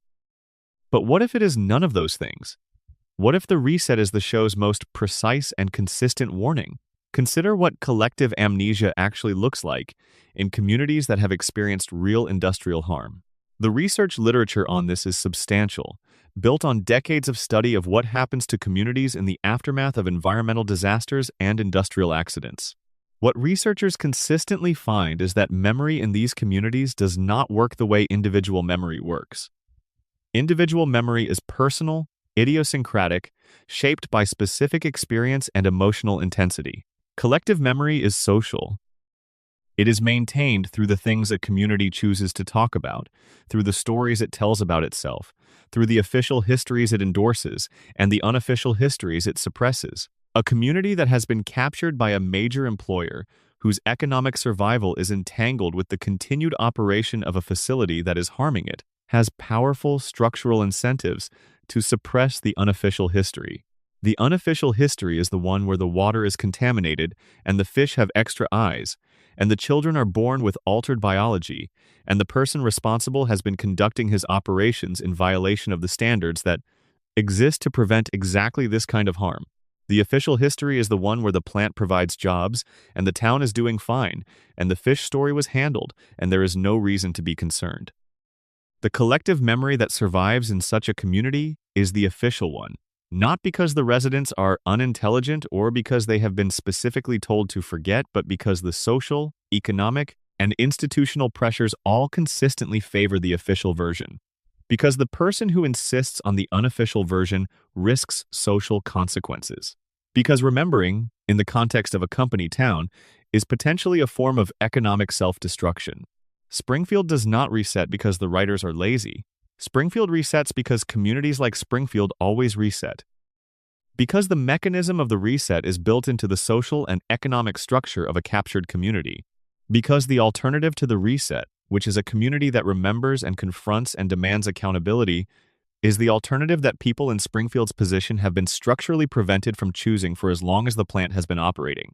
The show understands this, and the show makes it explicit in one specific episode that has been discussed and analyzed and criticized more thoroughly than almost any other: the principal and the pauper. In this episode, a stranger arrives in Springfield and reveals that the man the town knows as Principal Seymour Skinner is an imposter. His real name is Armin Tamzarian.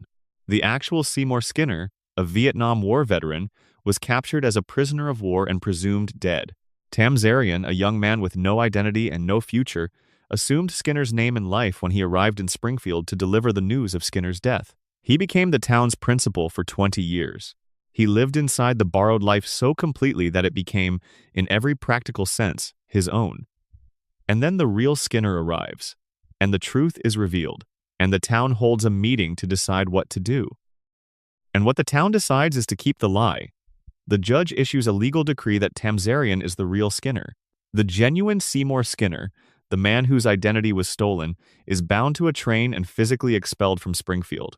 And the judge makes it specifically illegal to ever mention the truth again under penalty of corporal punishment. The fans hated this episode. It is consistently ranked among the worst in the series. It is cited as the moment the show abandoned its relationship with internal consistency, the moment it decided that the demands of comedy outweighed the demands of narrative coherence. Critics argued, with some justification, that the episode destroyed Skinner's character by revealing that everything about him was false. But the episode was not about Skinner. The episode was about Springfield. It was about the specific mechanism by which a community handles information that, if acknowledged, would require uncomfortable and costly changes to the agreed-upon version of reality. It was about the social technology of collective forgetting, the legal decree, the formal vote, the physical removal of the truth-teller, the explicit criminalization of accurate memory. The show took every single informal, invisible, socially enforced mechanism of collective amnesia that it had been depicting for years and made it visible. It showed you the vote. It showed you the decree. It showed you the moment when a community explicitly chose the comfortable lie over the uncomfortable truth and institutionalized that choice in a formal legal document. This episode is not a failure of continuity. It is the show at its most honest. Because every reset, every forgotten catastrophe, every episode in which Springfield experiences something world-altering and appears in the next week completely unaffected, is exactly this: a community choosing, collectively and deliberately, to not carry forward the information that would require it to change. The dome was forgotten. The plant's violations were not corrected. The three-eyed fish story ended with a billionaire eating a fish on television. The principal's false identity was legally enshrined as the truth, the same pattern, in different registers, across 3 decades. The show was not depicting amnesia as a personal failing. The show was depicting amnesia as a social strategy, a strategy employed by communities that cannot afford to remember because the cost of memory is a confrontation with the people who benefit from the forgetting. Every reset is Burns winning. Every episode where Springfield wakes up exactly as it was before is the system working as designed, the erasure of the consequences that would otherwise accumulate and eventually reach the critical mass at which even a captured community cannot look away. The show was warning us that collective forgetting is not passive. It is active. It is chosen. It is maintained through social pressure and economic dependency and the formal institutionalization of the agreed-upon version of events. It is the town voting to keep the lie and exiling the person who insists on the truth. And the show was warning us that we do this too. That the Springfield pattern is not unique to Springfield. That the mechanisms of collective amnesia are not cartoon inventions, but recognizable features of how communities actually work when they are captured by interests that benefit from their not remembering. The reset was never lazy writing. The reset was the show's most sustained argument. Every week, Springfield forgot. Every week, the show was asking, why does it keep forgetting? And every week, if you were paying attention, the answer was the same. Because the people who benefit from the forgetting made sure it would happen. because the system was not designed to remember, because the truth, in Springfield, is the most dangerous thing you can carry. Now, let us think about what collective amnesia does to a community over time. Not the dramatic immediate effects, the slow ones, the erosion of causation, the severing of the connection between what was done and what is happening now. When a community cannot carry forward the memory of what was done to it, it loses the ability to name the causes of its current condition. The children who are born yellow do not know that their parents drank contaminated water and breathed contaminated air. They know only that they are yellow because everyone around them is yellow, because yellow is the baseline. The worker who develops health problems that may be related to years of industrial exposure cannot connect those problems to their cause, because the community history that might allow him to draw that connection has been systematically erased. The erasure of cause is the erasure of accountability. Without cause, there is no one to blame. Without blame, there is no one to hold responsible. Without responsibility, there is no one to demand change from. The contamination continues. The violations go uncorrected.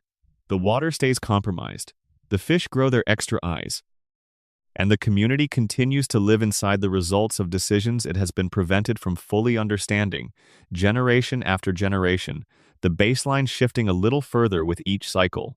The show's float timeline, its refusal to allow the characters to age, its structural insistence on the permanent present, is the artistic form of this reality.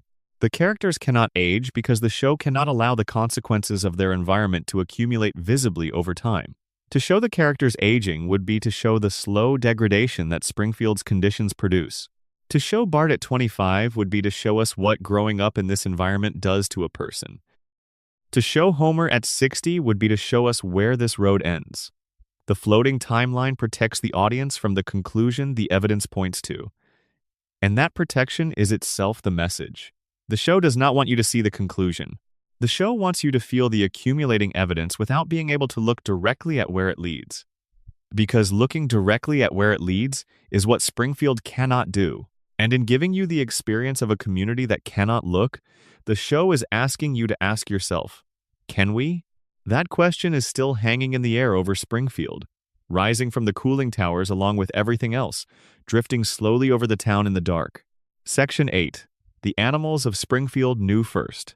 Before we look at the human residents, before we examine what 36 years of a specific environment produces in the people who live inside it, let us look at the animals, because the animals have always known first.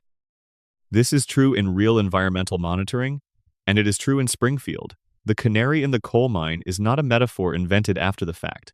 Coal miners actually brought canaries into mines because canaries are more sensitive to certain gases than humans are. They will show signs of distress at concentrations that have not yet reached the threshold that would affect a human worker. The canary's suffering was not the point. The canary's suffering was the warning. The animal's greater sensitivity to the environment made it a biological sensor, an early indicator system for conditions that would eventually affect the humans sharing the same space. Blinky was Springfield's canary. A three-eyed fish is not a subtlety. It is not an ambiguous indicator. It is a biological system that encountered something in its environment that altered its fundamental developmental programming and produced a physical structure that should not exist in that species. The genetic instructions that build a fish specify 2 eyes. Something in the river near the Springfield nuclear power plant told those instructions to add a 3rd. The fish carried the proof of that instruction in its physical form, unmistakably, visibly, for anyone who cared to look. The show put this evidence on screen in its 2nd season. It named the evidence. It gave the evidence national attention within its own universe, and then it allowed the evidence to be eaten on television and forgotten. But Blinky was not the only animal in Springfield that the show used as a biological indicator. Consider Santa's Little Helper, the Simpson family dog. The show introduced Santa's Little Helper in the very first episode as a greyhound rescued from a racing track, a dog who lost his last race and was facing abandonment when Bart found him. He is not a Springfield native in the way the Simpson family is, but he has lived in Springfield, in the Simpson household, drinking Springfield water and breathing Springfield air for the entirety of the series. Santa's Little Helper shares physical characteristics with his human owners that do not reflect normal canine anatomy. The bulging eyes that mark every Springfield resident are present in the dog as well. His proportions, his particular visual style, align with the style of the human characters rather than with realistic canine depiction. The show draws the dog the same way it draws the people, and within the show's logic, that sameness is not a stylistic shortcut. It is the same environment producing the same signature in every organism that lives inside it. This detail is easy to dismiss as the logical consequence of an art style. And it is an art style choice. But it is an art style choice that the show makes consistently with environmental consistency. Outside Springfield, animals look more like animals. The same stylistic shift that makes visiting humans look more realistically proportioned makes visiting animals look more conventionally depicted. Springfield's visual vocabulary is Springfield-specific, and within the internal logic of a show that has been arguing, in detail and at length, that Springfield's environment shapes the organisms within it. The dog's Springfield typical appearance is meaningful. There is an episode in which the wildlife of Springfield is shown in unusual proximity to the power plant. Animals living in the woods near the cooling towers, animals that would not normally inhabit a heavily industrialized area, animals that appear to have adapted to or been altered by the conditions of their environment. The show handles this comedically, as it handles most things. Luminous rats running through the plant's basement, wildlife that has developed in unusual proximity to radioactive material for long enough that the proximity has become their habitat. The luminous rats deserve a moment of attention because they are one of the show's most pointed background details. Rats are in the basement of the Springfield nuclear power plant. This is established as a fact within the show's universe, mentioned in the context of the plant's violations, treated as one item on a long list of problems that Burns refused to address. But rats in the basement of a nuclear facility that has documented issues with radioactive material leaking into its structure are rats that have been living in a radioactive environment for an extended period. And the show depicts them as luminous, glowing, emitting a visible light that they should not be emitting. Bioluminescence of this kind, in mammalian species, is not a natural biological trait. It is not something rats do under normal circumstances.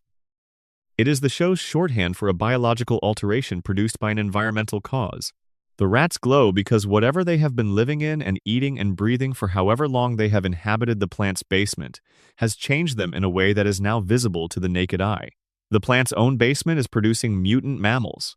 This is not a background joke. This is the show putting the most visible possible indicator of environmental contamination inside the facility that is producing the contamination in the subbasement that is closest to the reactor core, and asking whether anyone in Springfield will notice that the rats in the building glow in the dark. Nobody noticed the rats. Nobody noticed Blinky after the first story cycle. Nobody noticed that the dog looked like his owners, or that the wildlife around the plant had adapted to conditions that should not exist in a living habitat. The animals noticed. The animals were changed by what they noticed. And the people who were being changed by the same forces in the same environment over the same period, looked at the three-eyed fish and called it a curiosity, and looked at the glowing rats and called them a violation, and looked at their yellow neighbors and called them their neighbors. The canary sang. Springfield changed the channel. There is a specific animal that deserves more attention than the show has typically given it in fan analysis, and that is the snail from the episode where a nature documentary crew comes to Springfield. The snail is depicted moving at abnormal speed, a joke about the absurdity of nature films, but within the show's internal logic, it is one more example of an organism exhibiting biological behavior that deviates from its species' baseline in a way that the surrounding environment might explain. A snail that moves too fast is a snail whose biology has been altered. Altered how and by what is the question that the joke declines to answer. The show uses animal anomalies as punctuation throughout its run. A throwaway gag about a strange local creature. A background detail about wildlife behaving unusually. A moment where the natural world of Springfield does something that the natural world outside Springfield would not do. These moments are delivered in the comedy register, surrounded by jokes, given no more weight than the plot requires, but they are consistent. They are distributed across the show's entire history. They form a pattern. And the pattern says, the living things in Springfield are not behaving the way living things in a clean environment behave. Not just the humans, all of them. The fish, the dog, the rats, the wildlife in the woods near the cooling towers. Every organism that has been living in Springfield's environment breathing its air and drinking its water, and eating the organisms that ate the plants that grew in its soil, has been shaped by that environment in ways that deviate from what those organisms would be in a different place. The show understood that the most honest way to depict a contaminated ecosystem is to show all of its members, not just the most visible ones. A contaminated river does not only affect the most visible fish, it affects every organism in the river. It affects the organisms that eat the fish. It affects the birds that eat those organisms. It affects the soil that receives the river's sediment. It affects the plants that grow in that soil, and the animals that eat those plants, and the humans at the top of the chain who eat everything else. Springfield's animal population is the show's most comprehensive evidence for its central claim. Because individual characters can be dismissed. Homer's condition can be attributed to his personal history. Bart's behavior can be attributed to his family dynamics. Lisa's isolation can be attributed to her specific temperament. But the fish and the dog and the rats and the luminous wildlife in the woods near the plant cannot be attributed to individual character.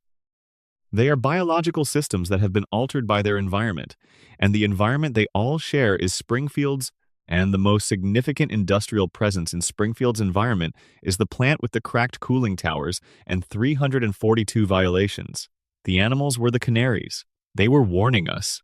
The show put them in frame after frame, episode after episode, season after season for 3 decades, and it kept warning us with every three-eyed fish and every glowing rat and every dog with eyes too large for its skull. We heard it as comedy because the comedy was easier to absorb than the alternative. But the warning was always there, in the biology of every creature that lived in Springfield's shadow. Section 9. The economic trap burns built around the town. There is a concept in economics and sociology called structural dependency, and it describes the condition of a community whose economic survival has become so thoroughly entangled with a single employer or industry that the community loses the practical capacity to challenge that employer's decisions, even when those decisions are demonstrably harmful. Structural dependency is not about individual weakness. It is about the architecture of choice. When the available choices have all been shaped by the entity you would need to challenge in order to change your circumstances, the freedom to choose becomes theoretical rather than practical. Springfield is structurally dependent on Burns. The show has never stated this explicitly in those terms because the show communicates through character and story and joke rather than through economic analysis. But it has shown it over and over. In the way that every crisis in Springfield eventually traces back to the plant.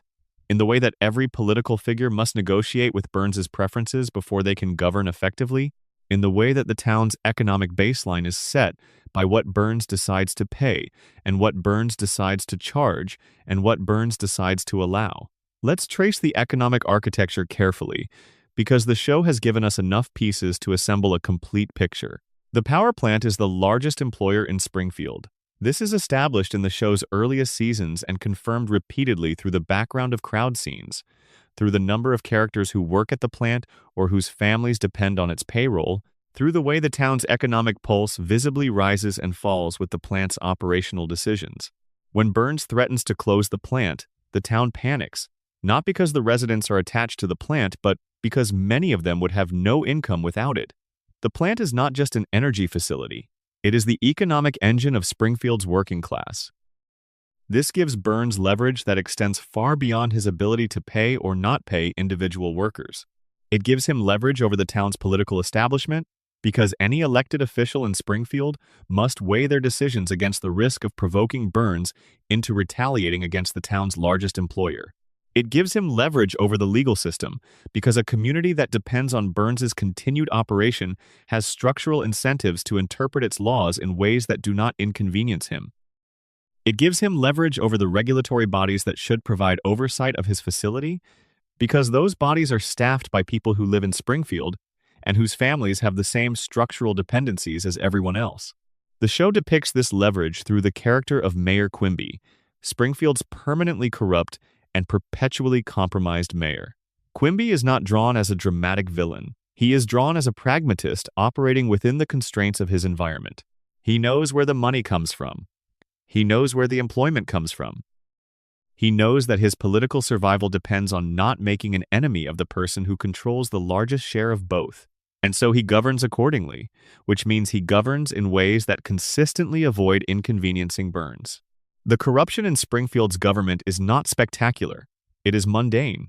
It is the corruption of a system that has been designed, through the accumulation of structural dependencies, to consistently serve the interests of the person at the top. It is not bribery in the direct, cash in an envelope sense, though that probably happens too. It is the more fundamental corruption of a political system operating inside an economic structure that guarantees certain outcomes regardless of who is nominally in charge. Burns does not need to bribe every official individually. The structural dependency does the work. The officials understand without being told what outcomes are acceptable and what outcomes are not, and they govern in ways that reflect that understanding. This is what the show was warning us about.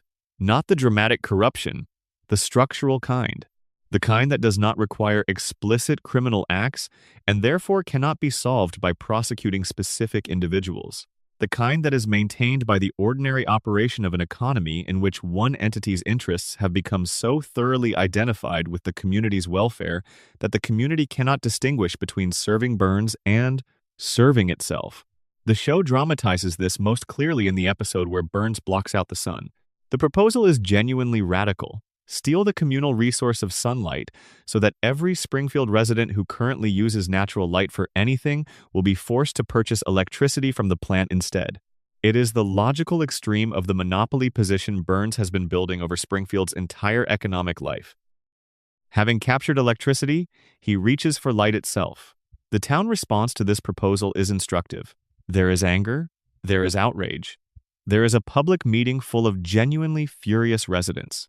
And then Burns is shot, and the shooting is resolved in a way that does not address the sun-blocking device, and Springfield moves on, and the sun-blocking plan disappears from the narrative without being formally abandoned. Springfield did not defeat the sun-blocking plan. Springfield forgot about it. The economic logic that produced the plan remained intact. The structural dependency that made the plan conceivable continued to operate. Burns continued to own the plant and the employment it provided, and the political leverage that both created. The plan was not stopped by a community organizing to protect its common resources. It was interrupted by a shooting and dissolved by the reset mechanism. Nothing about the underlying conditions changed. Now let's consider the specific economic trap that was laid for Homer personally, because Homer's individual economic situation is a microcosm of the town's collective situation. Homer has a guaranteed job, secured by his grandfather's deal with Burns. This sounds like security. It presents itself as security. And in the narrow, immediate sense, it is security. Homer's family will not starve because he cannot be fired. The mortgage on the house on Evergreen Terrace will be paid because Homer's paycheck from Burns is reliable. But the job guarantee is not an act of generosity. It is a collar. A man who knows he cannot be fired from his job is also a man who cannot leave that job without making an active choice to do so. And Homer, for reasons that the show documents extensively, the cognitive limitation, the psychological need for stability, the emotional history of abandonment, the economic reality of a family he is responsible for, does not make that choice. He stays. He has always stayed. He will always stay. The guarantee that protects Homer from being fired also ensures that Homer will be where Burns needs him to be, in the safety inspector's chair, asleep, running the regulatory gap that allows the plant to operate in its current condition, present as the official fulfillment of the oversight requirement while being, in practice, the specific absence of oversight. Burns did not give Homer's family a gift. Burns gave Homer's family a leash. And the terms of the leash were set before Homer was old enough to negotiate them in a private arrangement between his grandfather and the man who had destroyed his family in exchange for the silence that allowed Burns to continue operating without facing the consequences of what he had done. The economic trap is generational. Abe accepted terms that bound his son. Those terms created a family dependency on Burns's goodwill that Homer has lived inside his entire adult life without ever fully understanding its origins. The mortgage, the paycheck, the job security that feels like stability and functions as captivity, these were the conditions of a deal that Homer was not party to and did not choose.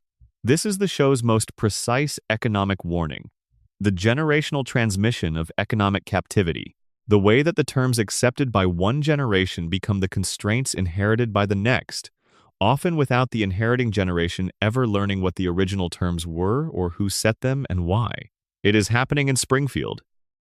It has happened in variations, in actual communities built around actual single employers, the children of coal miners who owe their company stores, the grandchildren of textile workers whose towns existed entirely within the economic logic of a single mill, the current residents of communities where the only major employer is a facility that is harming them, and where the harm cannot be publicly named because naming it would mean confronting the economic dependency that makes naming it feel impossible.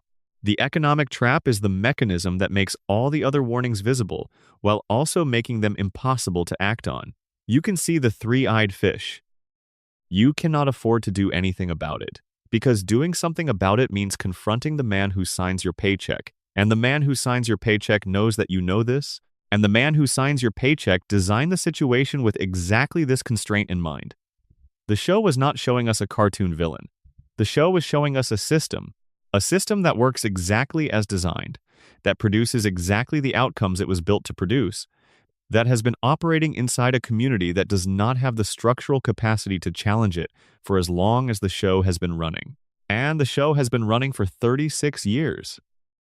Every Sunday night, the same family, the same town, the same plant on the horizon, the same structural dependency holding everything in place. The economic trap is not the background. The economic trap is the architecture. Everything else happens inside it. Section 10. Lisa was the show's last warning. We have been moving through Springfield for several hours now. Through the water and the air and the food, through Homer's compromised potential and the children's inherited environment, and the animals that showed us the contamination before the humans could acknowledge it, through the cover-up mechanism and the economic trap and the collective amnesia that resets every consequence before it can accumulate into accountability. And through all of it, in nearly every significant scene, there has been a small figure present, 8 years old, yellow skin, as yellow as everyone else's, which is the point. A red dress, a saxophone, and eyes that are too clear and too steady and too aware of everything happening around her for the comfort of anyone who has something to hide. Lisa Simpson is the show's last warning because she is the show's most direct one. The others are structural. The contamination, the economic trap, the institutional failures, these are systemic conditions that express themselves through the aggregate behavior of a community rather than through any individual. But Lisa is individual. Lisa is a person who sees what is happening and knows what it means, and has spent 8 years of television time, which is 36 years of real time, trying to say so. And the show has shown us, with the same consistency with which it has shown us everything else, that Lisa's seeing and knowing and saying has not changed Springfield. This is not a narrative failure.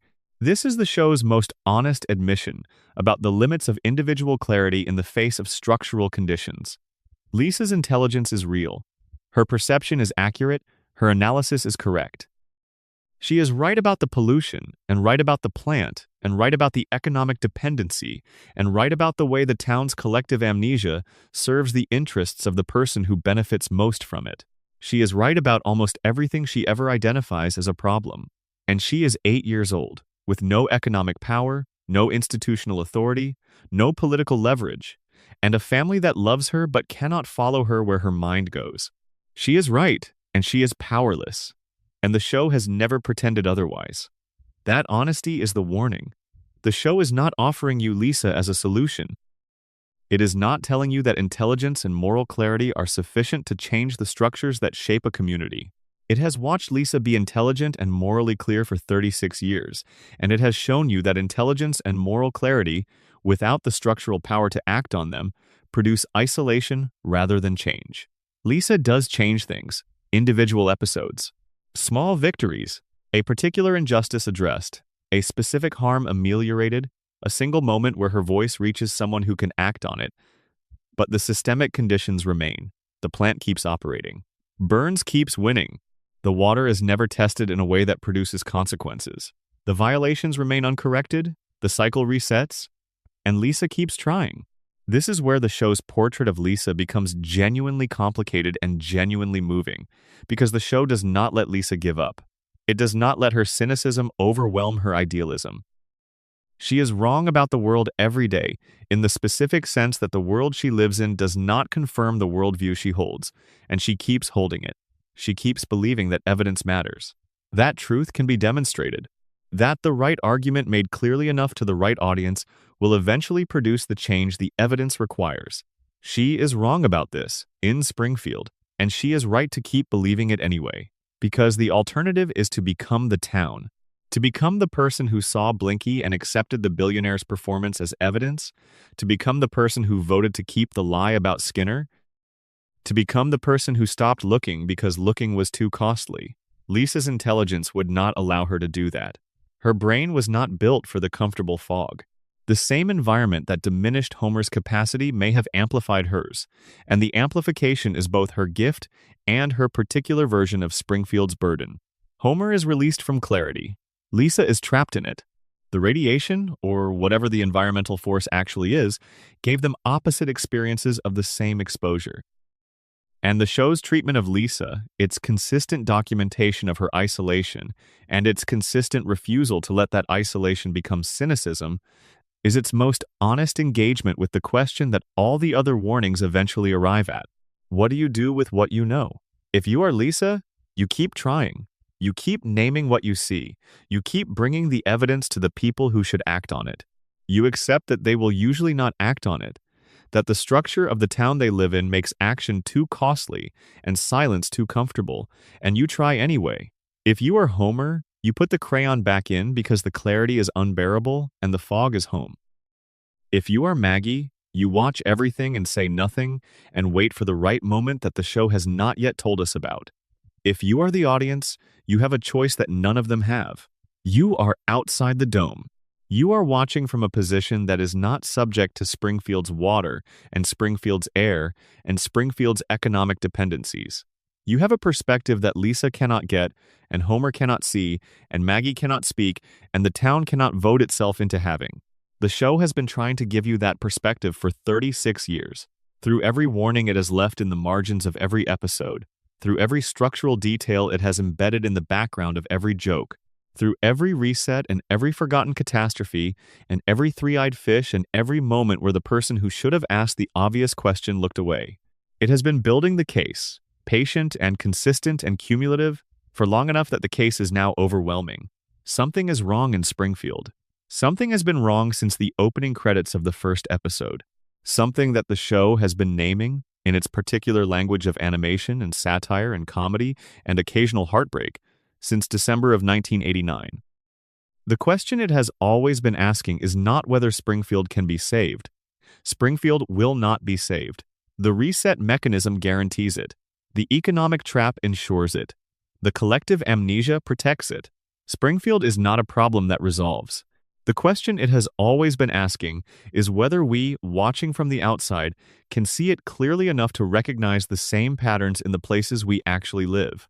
Whether the warnings embedded in the yellow skin and the three-eyed fish, and the sleeping safety inspector, and the legal decree against truth are warnings about a cartoon town or about something closer to home. Lisa is the show's answer to that question, in the form of a person rather than a proposition.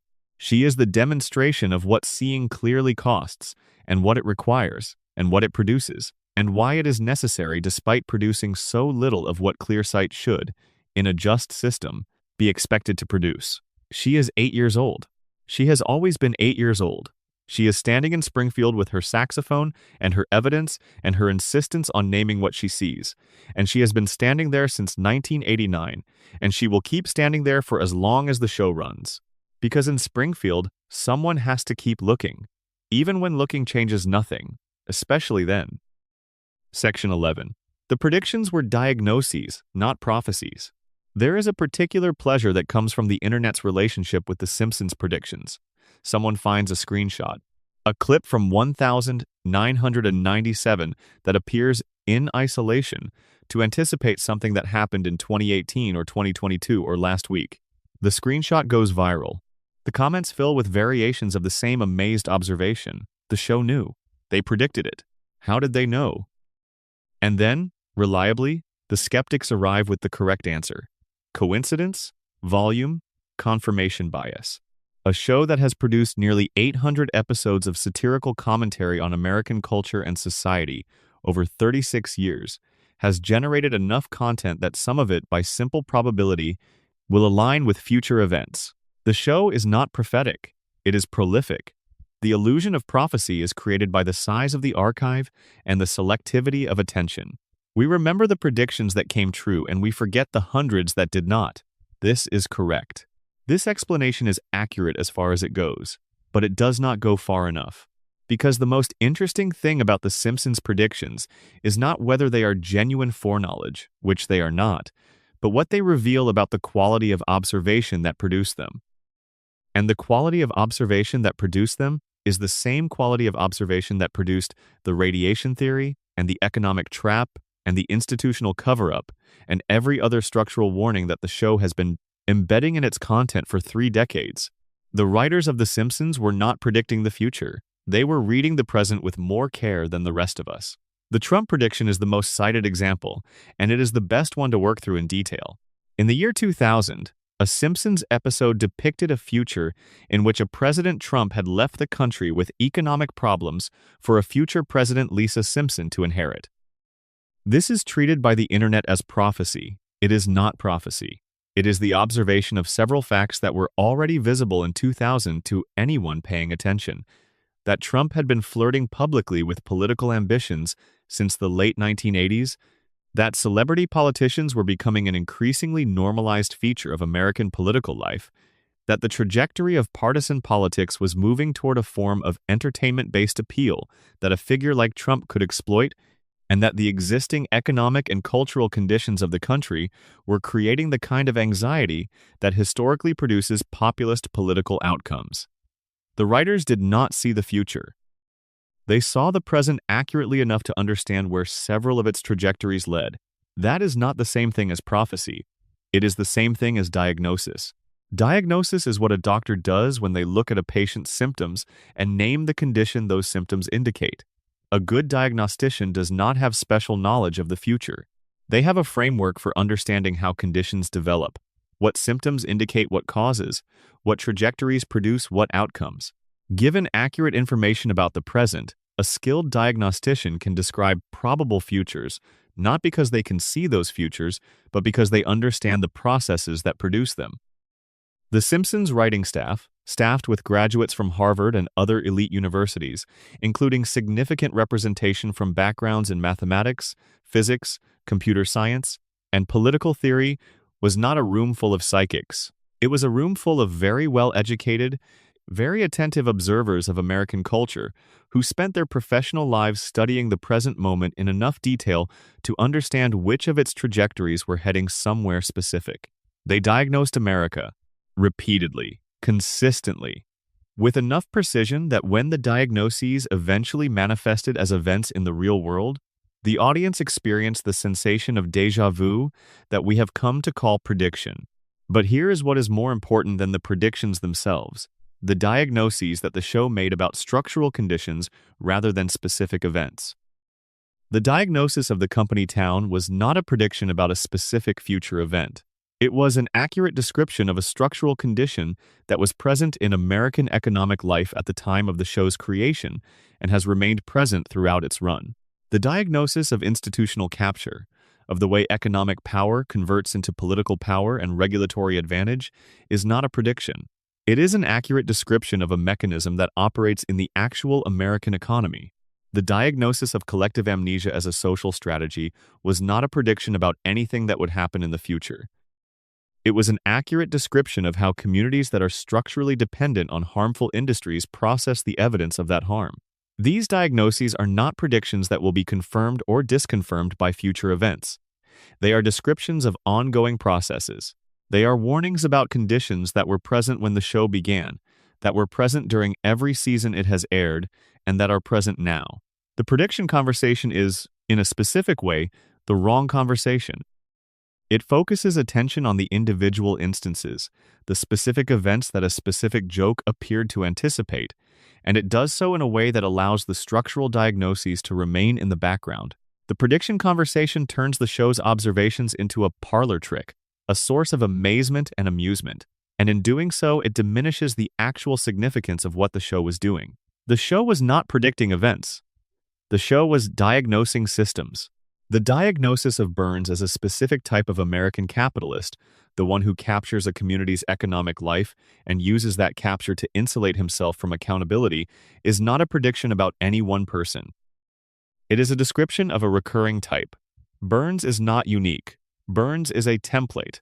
The specific features of his character, the unacknowledged longevity, the elaborate personal medical infrastructure, the dependence on a single loyal servant who manages his survival, the willingness to harm an entire community for marginal additional wealth, these are not the features of a fictional villain. They are the features of a certain kind of concentrated wealth and the behaviors that concentrated wealth enables and eventually requires. The show created Burns in 1989 and has been developing him consistently since then. And the figure it has developed, the figure that became more detailed and more specific and more carefully observed with every season, is recognizable. Not as a prediction of any specific person, but as a recognition of a type that has existed throughout American industrial history and continues to exist in the present. The warning embedded in Burns is not, "Watch out, a specific billionaire will do these specific things." The warning embedded in Burns is, "Watch out for the structural position that produces this type of person," because that structural position has been present in American economic life since before Burns was born, and it continues to be present now, and it produces the same outcomes wherever it exists. The prediction phenomenon has actually served the show's warnings rather poorly, because it treats the warnings as impressive coincidences rather than as accurate observations. It makes the show's analytical capacity seem supernatural rather than intellectual. It turns a sustained diagnosis of American structural conditions into a series of lucky guesses, and in doing so, it relieves the audience of the responsibility that accurate observation should create. If the show was guessing, there is nothing to learn from the guesses except to be impressed by them. If the show was diagnosing, there is something to do with what it found. The predictions that the internet celebrates are the entertainment layer of the show's actual project, which was the patient, consistent, decades-long documentation of the conditions that produce the outcomes Springfield keeps experiencing and forgetting and re-experiencing. The yellow skin, the three-eyed fish, the uncorrected violations, the reset, the economic trap, the collective amnesia, the intelligence that cannot find purchase in the world it is trying to change. These are not predictions. These are observations of ongoing realities. And the show was not showing them to us because it thought we would laugh at them, though it made them funny enough that we did. It was showing them to us because it thought, perhaps optimistically, but perhaps correctly, that if it showed them clearly enough, for long enough, in the most widely watched format available, eventually the audience outside the dome would be able to see them as clearly as Lisa sees them from the inside. Not as entertainment. Not as impressive coincidences, but as a diagnosis. A diagnosis of what happens to an ordinary American family inside an ordinary American town when the systems that should protect them serve the interests of the person they most need protecting from. A diagnosis that has been offered patiently and consistently since December of 1989. A diagnosis that is still current. Section 12. The loop is the message. We have come a long way tonight. Through the cooling towers and the yellow skin and the three-eyed fish, through Homer's stolen potential and Lisa's lonely clarity and Maggie's strategic silence. Through the economic trap and the cover-up machinery and the collective amnesia that resets every consequence before it can accumulate into change. Through the animals that knew first and the children who were never safe and the specific, precise way that Burns has engineered a system in which every component, including the human ones, serves the function of keeping things exactly as they are. We have traveled the full circumference of Springfield, in the dark, slowly, the way you understand something important that you have known for a long time without quite being able to name. And now we are back where we started. The opening credits, the camera descending from the clouds, the cooling towers the first thing visible from altitude, the plume rising into the Springfield sky. Everything we have examined tonight is still there. Nothing has changed. That is the last thing the show is telling us. And it is the most honest thing it has ever said. The loop does not end. The loop is the message. Springfield will not be saved. This is not pessimism. It is accuracy. The structural conditions that produce Springfield's harms are not the kinds of conditions that resolve through individual moral clarity or public pressure or the election of the right officials. They are conditions that have been built over decades, maintained by the accumulated weight of economic dependency and institutional capture and collective amnesia, and defended by a person who has, over the course of more than a century, constructed a self-sustaining system in which every component reinforces every other component. Burns will not be defeated in an episode. Burns will not be reformed. Burns will not die, precisely because dying would mean the system he built would have to answer for what it has done, and the system has been designed to prevent that accounting from ever occurring. The plant will not close. Homer will keep working there. The safety inspector who doesn't inspect, the regulatory gap in human form, doing his job of not doing his job, with a cheerful and devastating consistency that keeps the violations accumulating, and the water contaminated, and the fish growing their extra eyes. The town will keep forgetting. The dome will be remembered as a thing that happened. The shooting will be resolved without being resolved. The principal's real identity will remain legally prohibited from discussion. The fish story will be finished, officially, by the performance of a billionaire eating a fish on television. And the family will keep sitting on the couch at the end of the opening credits, finding their way to the same spot from their different corners of Springfield, assembling the same configuration, in the same living room, in the same house, on the same street, in the same impossible town. This is not a failure. This is the show. This is what the show has always been. A depiction of a loop, presented without apology, running for long enough that the loop itself becomes the subject. Because here is what the loop actually is. When you step back far enough to see it clearly. The loop is not The Simpsons. The loop is us. The Simpsons has been running since 1989. The audience has been watching since 1989. Generation after generation has found the show, settled into its rhythms, laughed at its jokes, shared its references, absorbed its world into the permanent furniture of their inner life. And the show has continued, week after week, offering the same family in the same town with the same structural problems in the background. And the audience has continued to watch, and the loop has continued to run. And in 36 years, the conversations that the show has been trying to have not, in any measurable systemic sense, been had. Not because the audience is stupid, not because the audience is malicious, but because the warnings the show has been delivering were delivered inside a format designed primarily for entertainment. And entertainment is a format that produces engagement rather than discomfort, laughter rather than alarm, the pleasant experience of recognition rather than the urgent experience of accountability. The show made its diagnosis funny so that we would watch it. And we watched it. And we laughed. And the diagnosis remained, in the background, waiting for us to stop laughing long enough to take it seriously.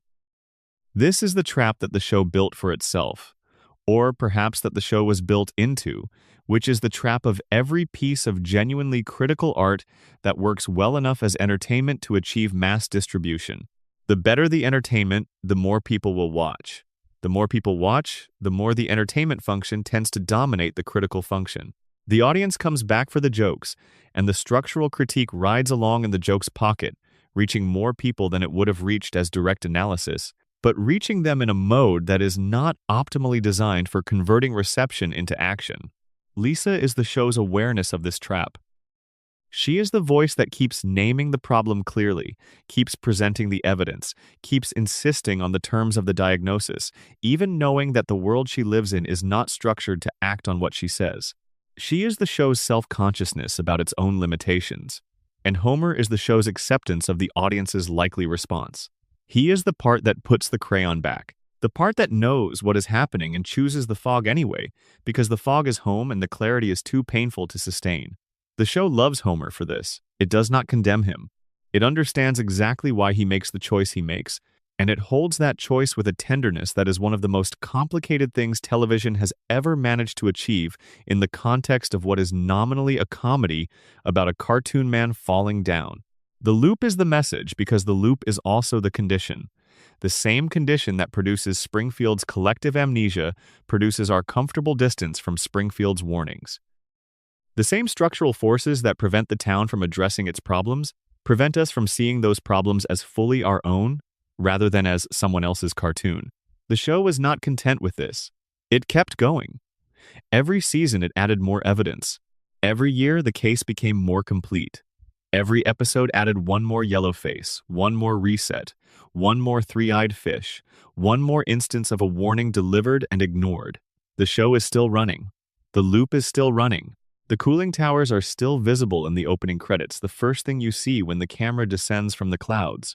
Before the town, before the family, before the jokes. Before anything else, the plant. Before anything else, the thing that the show has always been trying to tell you about. And the thing it has always been trying to tell you is not complicated.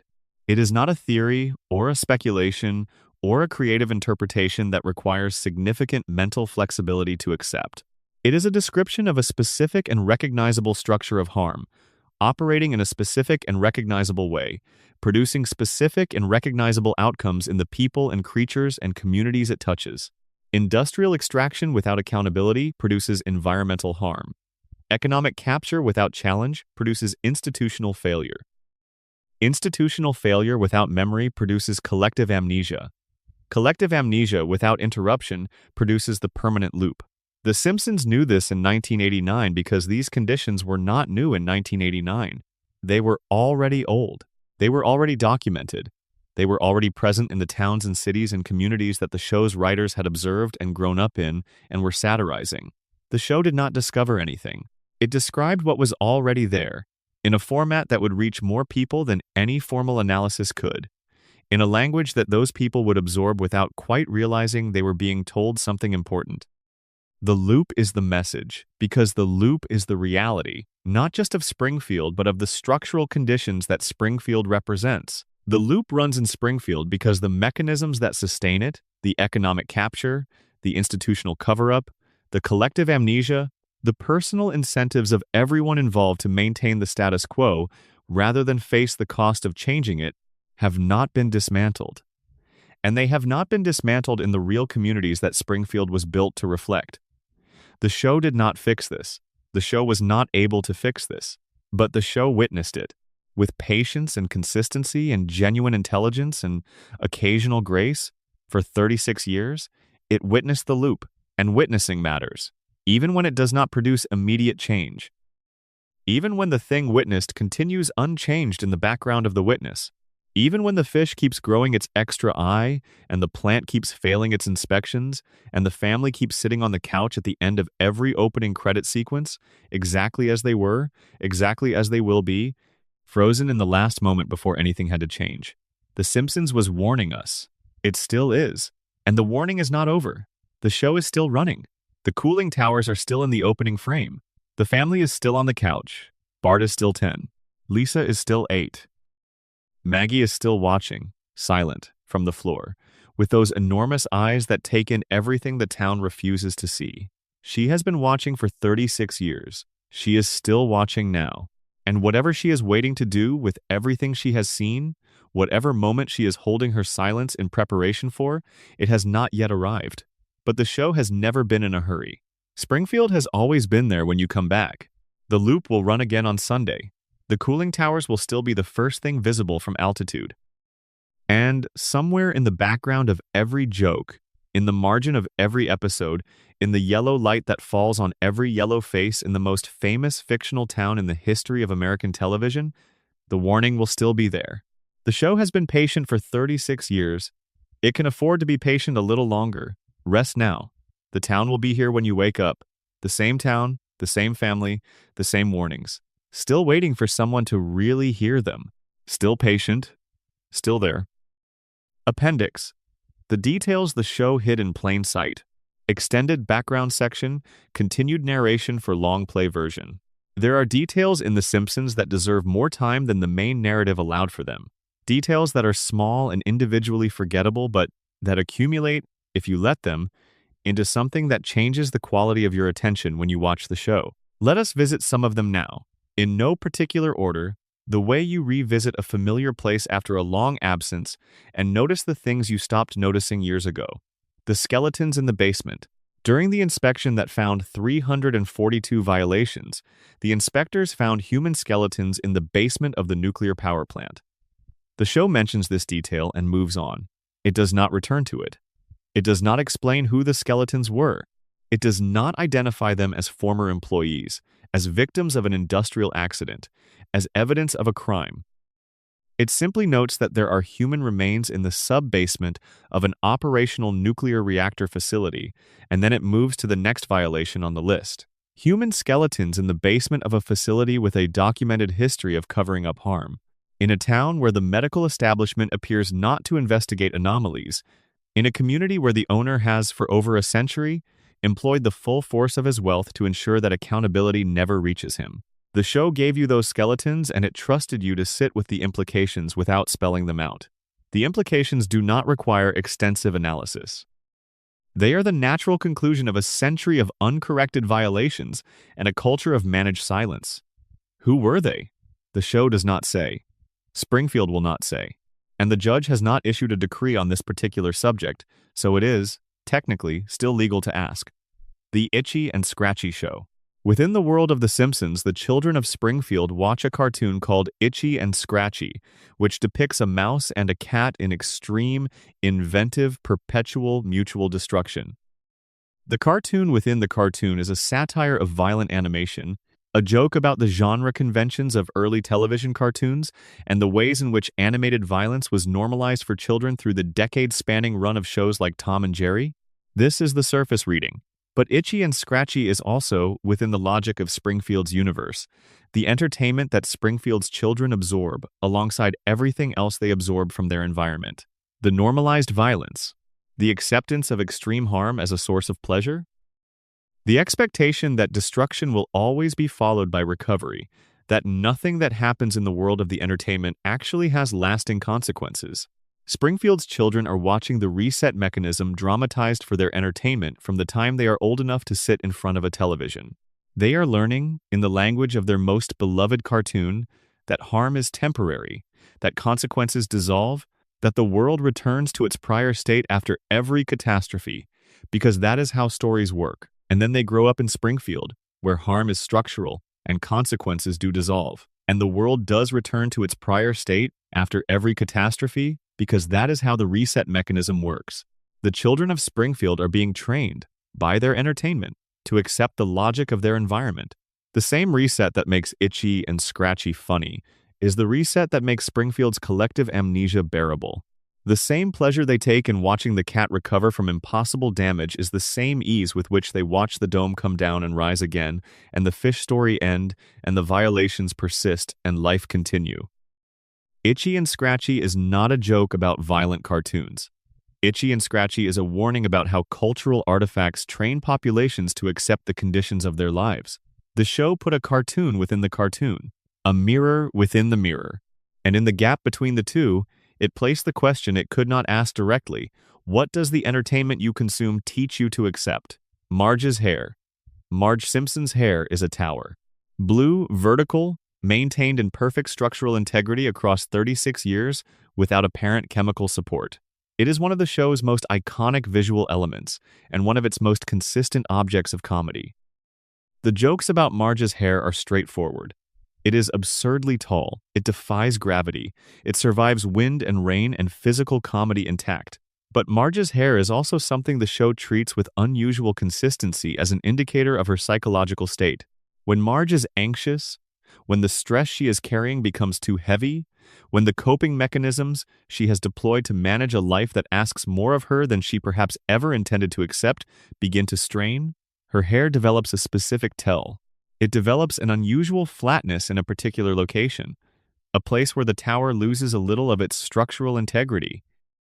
The show uses this as visual shorthand for Marge's internal state. Her hair is the outward expression of what she keeps otherwise invisible. The anxiety that she does not speak about directly, the awareness of the structural problems of her life that she has learned not to articulate, because articulating them would require her to ask what can actually be done about them, and the answer is probably nothing. The weight of being the emotional architecture of a family that is beautiful and exhausting in equal measure. All of this is in the hair. The tower is how she presents to the world. The flatness is what it costs. This is a small thing, a visual detail. A consistency in the show's depiction of a single character that is easy to miss unless you are watching for it. But the show has been consistent about it for 36 years, and consistency of that duration is intention. Marge's hair is the show telling you that she knows more than she says, feels more than she expresses, carries more than she should be asked to carry.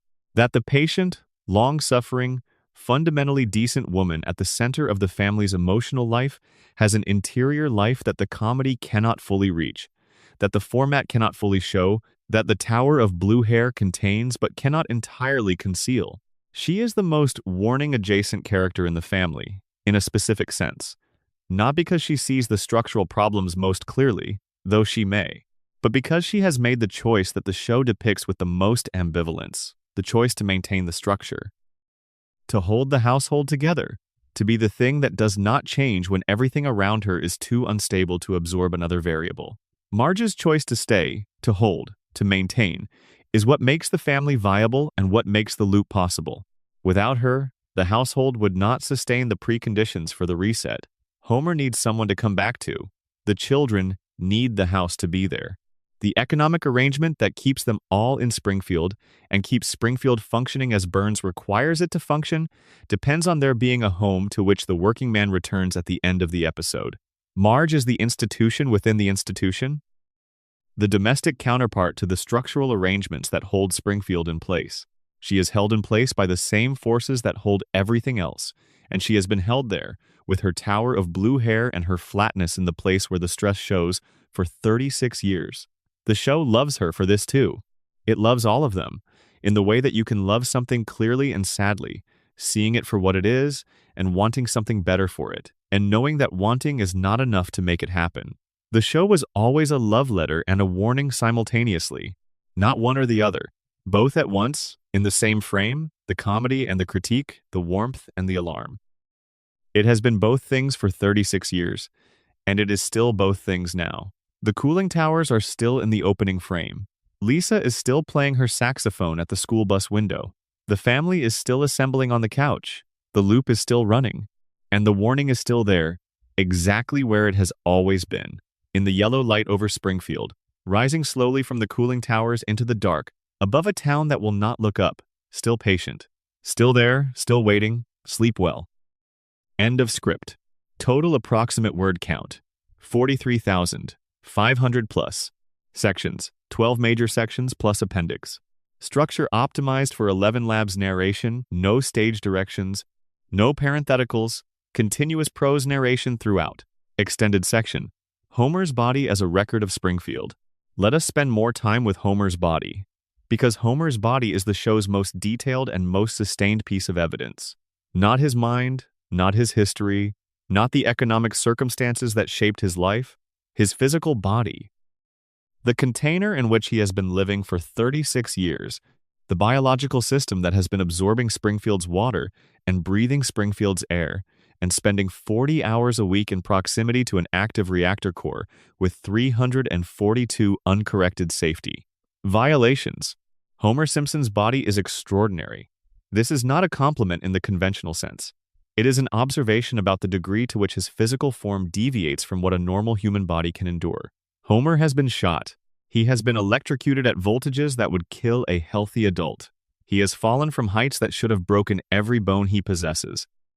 He has been struck by cars, crushed under objects, burned, frozen, consumed by animals, and subjected to physical traumas that the show depicts with casual frequency, and he has recovered from all of them, sometimes within the same episode, sometimes more quickly than that, in ways that normal human biology cannot account for. The standard explanation for this is cartoon logic. Characters in animated shows are resilient because the format requires them to be. The jokes would not work if Homer spent 3 episodes recovering from a broken leg. The comedy requires that the body reset, so the body resets.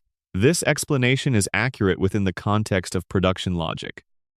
But the show has been building the argument that its resets are not arbitrary, that they have causes within the world it depicts, and Homer's physical resilience is part of that argument. Consider what the radiation theory suggests about Homer's biological adaptation. The show depicts repeated exposure, over decades, to low-level radiation from his workplace.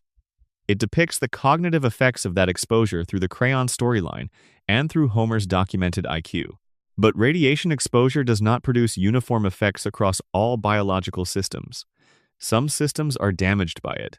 Some, under certain conditions, may be altered in ways that increase their resilience to physical trauma. The research on radiation in biology is complex, and the effects depend on the type of radiation, the dose, the duration, and the individual's specific biological profile. The show is not making a claim about real radiobiology, but within its own internal logic, it is suggesting something consistent, that whatever the Springfield environment has done to Homer's body, it has done it systematically, and the results are not all the same. His brain has been compromised. His body has been made resilient. The same environmental exposure that reduced his cognitive function may have altered his physical biology in ways that make him harder to kill. This is not a supernatural quality. In the show's internal logic, it is an environmental one. Homer survives things because Homer's body has adapted to an environment that produces physiological changes. The adaptation costs him something.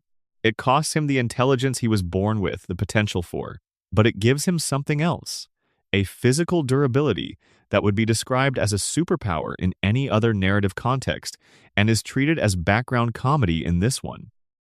Now think about what this means for the broader population of Springfield. If Homer's body has been altered by prolonged environmental exposure, and if the exposure is not unique to Homer but shared by every person living in Springfield's contaminated environment, then every Springfield resident's body has been altered to some degree by the same forces.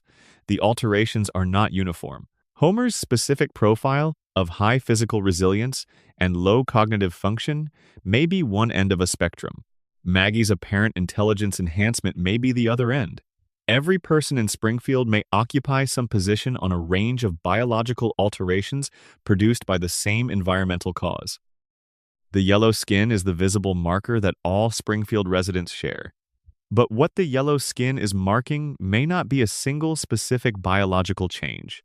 It may be marking membership in a population whose biology has been altered across multiple systems in multiple ways, all traceable to the same environmental source, all different in their specific expression, because biology does not produce uniform outcomes from uniform causes. Burns understands this.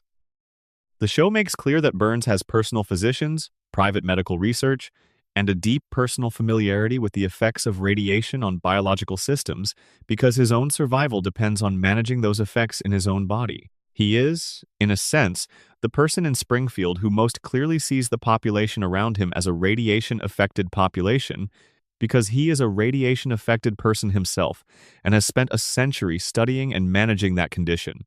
The difference is that Burns has resources.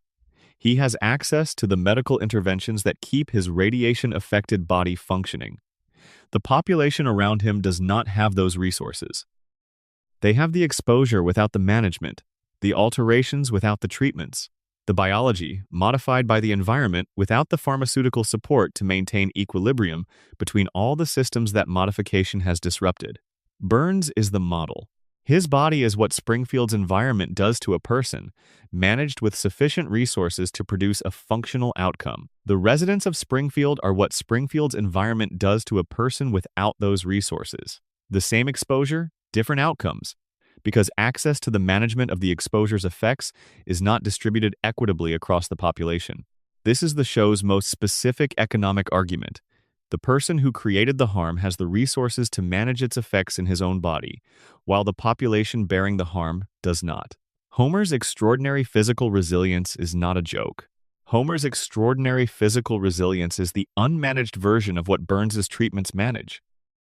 The same underlying biological alteration, expressing itself differently because one body has access to a century of sophisticated medical support and the other body has access to whatever the Springfield General Hospital is capable of providing, which the show has not depicted as impressive. Homer falls down hills and gets back up. Burns gets weekly injections of whatever complex radiation therapy keeps his systems in equilibrium. They are both in the same loop. They are both products of the same environment. The loop runs differently for each of them because they occupy different economic positions within it, and the show has always known this. It has shown you Burns in his weekly treatments and Homer in his impossible recoveries, and it has never stated the connection explicitly, trusting you to see the relationship between the managed version of something and the unmanaged version of the same thing. Now, let's spend a moment with Homer's appetite, because we touched on it earlier and it deserves more time. The compulsive eating, the donuts, the triple-decker sandwiches, the continuous, insistent, never satisfied hunger that follows Homer through every episode with the consistency of a chronic condition rather than a personality trait.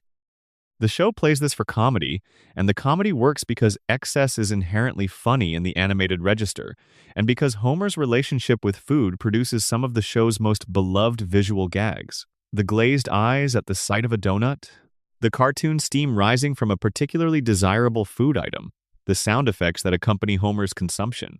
But chronic, compulsive, regulation-resistant appetite is also a symptom. It is a symptom of specific disruptions to the hormonal and neurological systems that normally manage hunger, satiety, and the behavioral responses to food. These disruptions have documented causes, among them prolonged exposure to certain environmental compounds that interfere with endocrine function, the thyroid, the pancreas, the complex signaling cascade between the gut and the brain that tells a body when it has eaten enough. Homer does not eat because he lacks self-control. Homer eats because the systems that should be telling him to stop have been compromised. The show does not name the cause, but the show has established the cause throughout its run in sufficient detail that the connection does not require special pleading. Environmental contamination, proximity to the reactor, 30 years of drinking the water and breathing the air of a town whose most significant industrial facility has been operating in violation of every relevant safety standard for the entirety of that time. The hunger is a symptom, the donut is a symptom, the triple-decker sandwich is a symptom. The comedy built around all of these things is the show's way of putting the symptom in front of you continuously, week after week, in a form that you will watch and remember and return to, while the cause operates in the background of every episode, visible in the cooling towers that appear in the opening frame, and referenced in the violations that are documented but never corrected. The comedy about the donuts has been playing for 36 years. The cause has been in the opening credits for 36 years. The show trusted you to make the connection eventually. Extended section, Marge's patience and what it costs. There is a version of The Simpsons in which Marge Simpson is a peripheral character.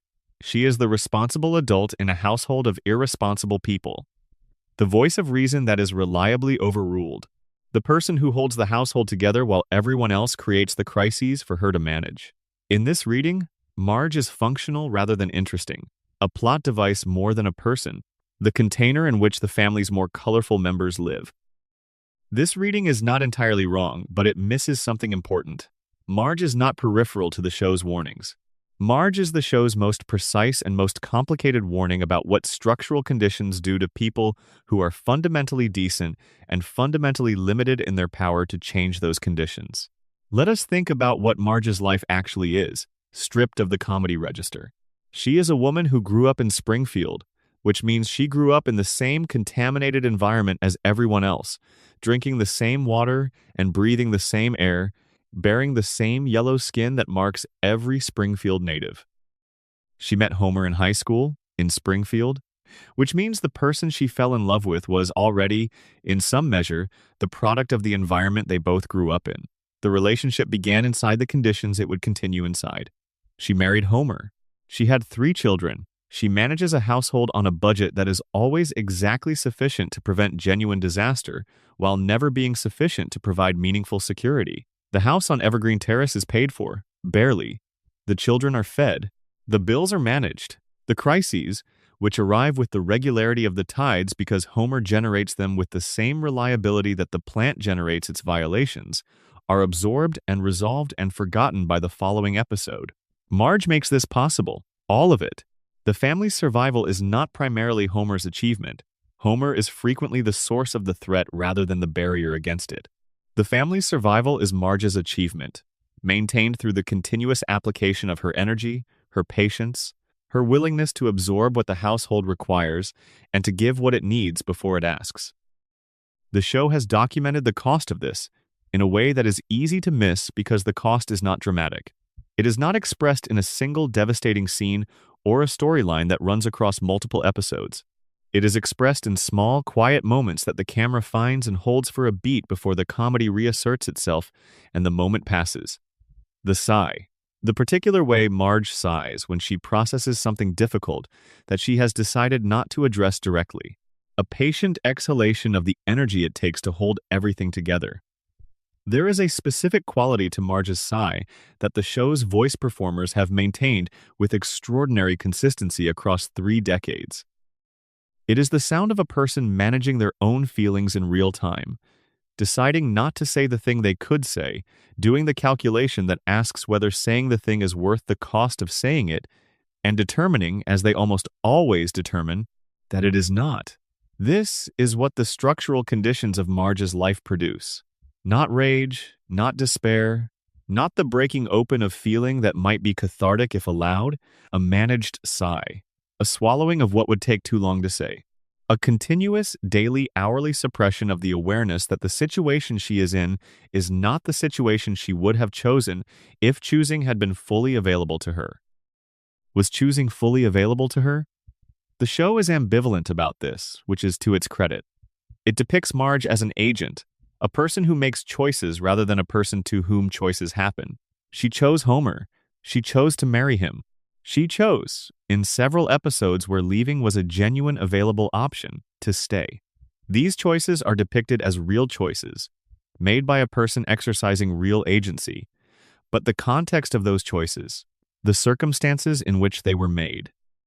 The limited field of available options in Springfield, where the economic structure of the town shapes the opportunities available to its residents, where the social fabric of a small, insular community makes certain kinds of deviation from expected behavior more costly than others, where the woman who raises the children of the safety inspector at the nuclear power plant is embedded in the same web of dependencies that keeps the safety inspector in his chair.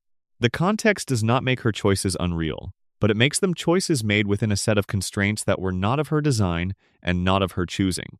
This is the specific trap that the show depicts most quietly and most consistently in Marge's character. The trap that the most competent and most morally grounded person in the household is also the person whose competence and moral groundedness are most thoroughly deployed in the maintenance of conditions that she, if she could see them fully, might choose to challenge. The trap in which the skills required to survive inside a broken system are the same skills that prevent the system from becoming visible enough to be challenged.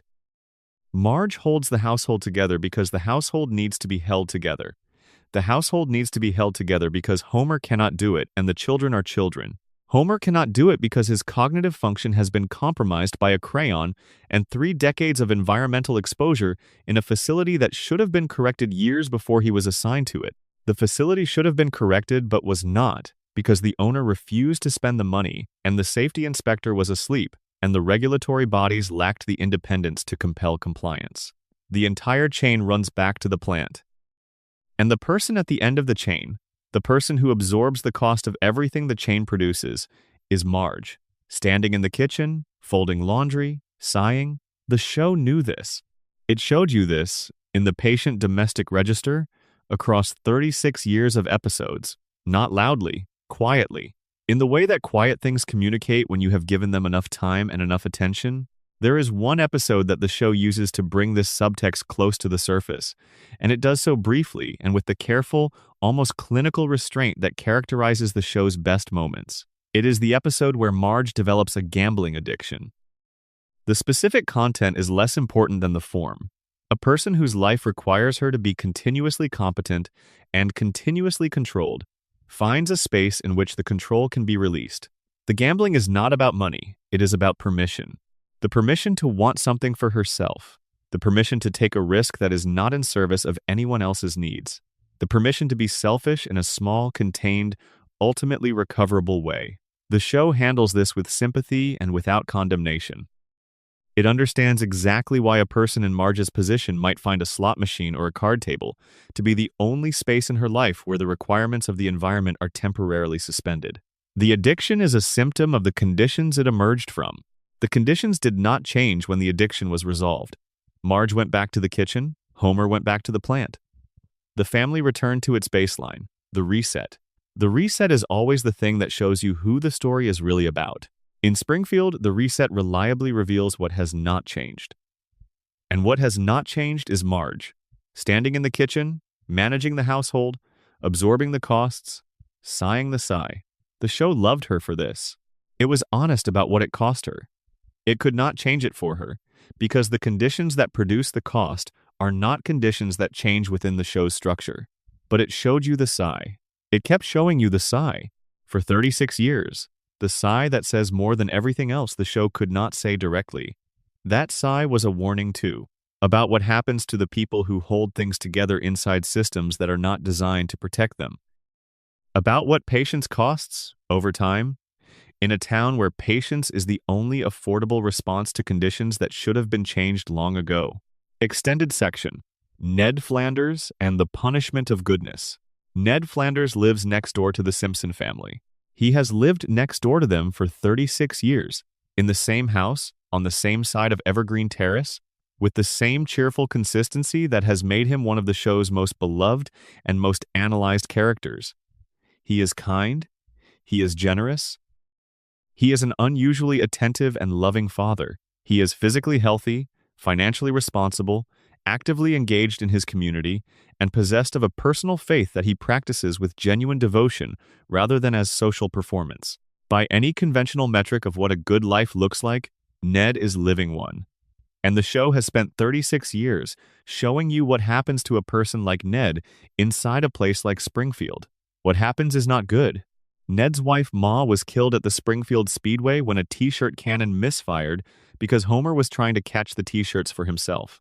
This is the specific mechanism of her death. Homer's selfishness caused a t-shirt to hit Ma at the wrong angle with the wrong force, and she died. She died because of Homer's behavior. Homer's behavior was the proximate cause of her death. Ned forgave him, not reluctantly, not after a period of justified anger and a process of working through grief and arriving at forgiveness after it had been earned. Ned forgave Homer with a speed and completeness that the show depicts as characteristic of Ned's particular form of faith, and that the show also, in the episode that reveals Ned's psychiatric history, reveals as the direct result of the behavioral modification he underwent as a child. Ned was a violent child.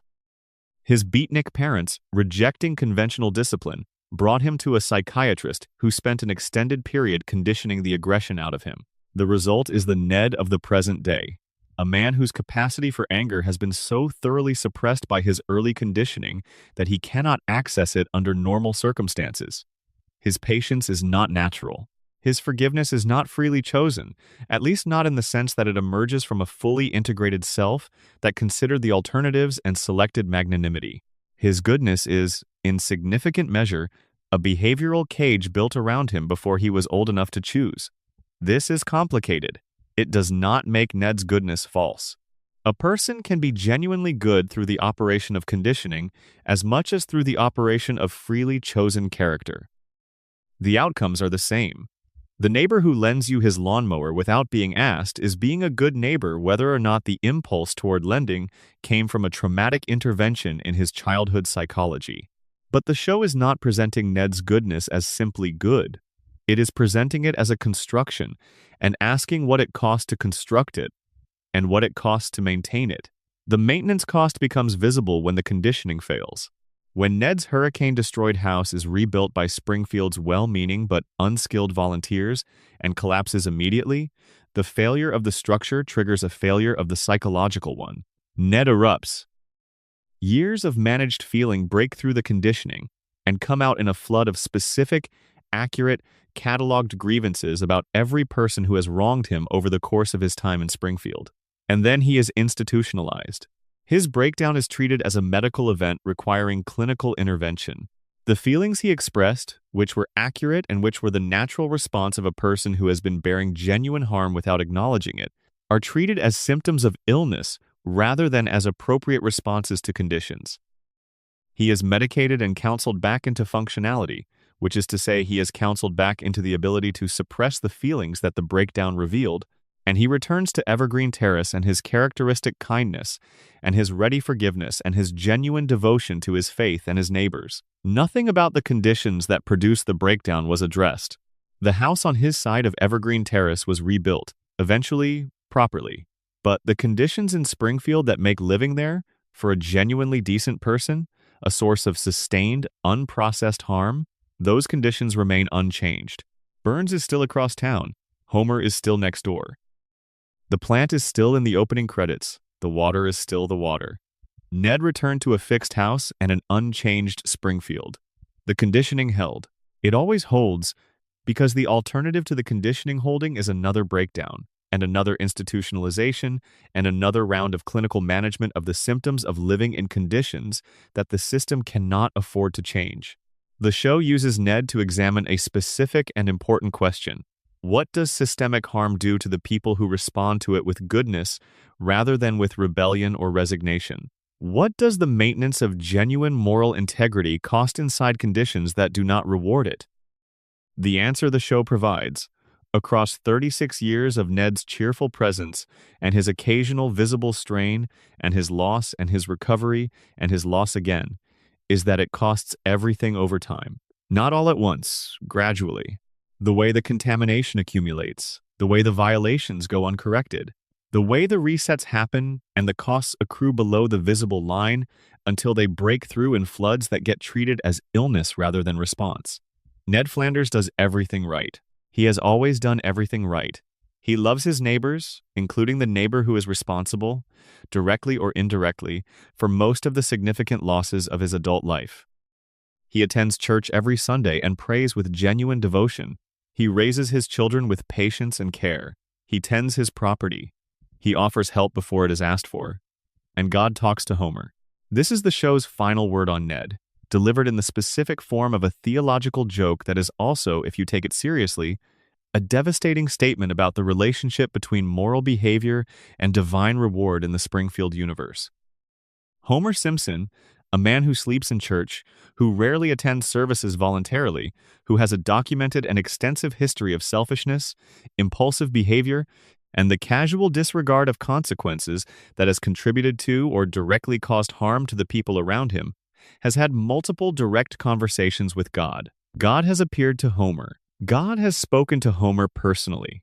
Homer has had access to the divine that most believers, in the show's universe as in the real world, only dream about. Ned has not received a single divine communication.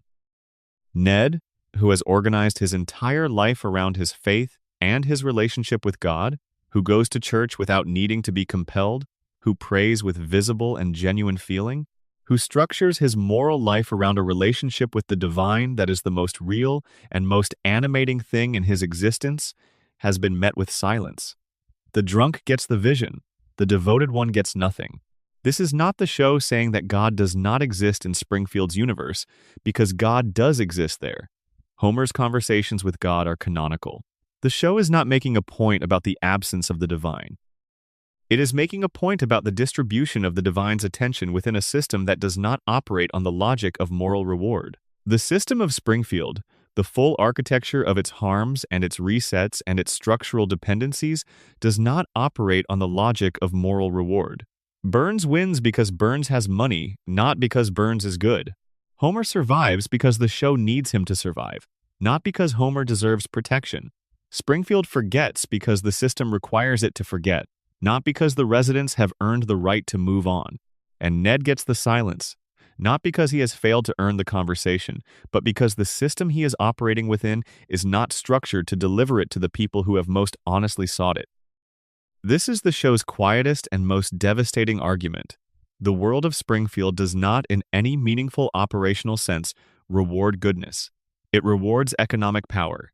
It rewards compliance with the arrangements the powerful have made. It rewards the ability to reset and forget and not look too closely at the things that would require action if they were truly seen. Ned looks closely. Ned remembers.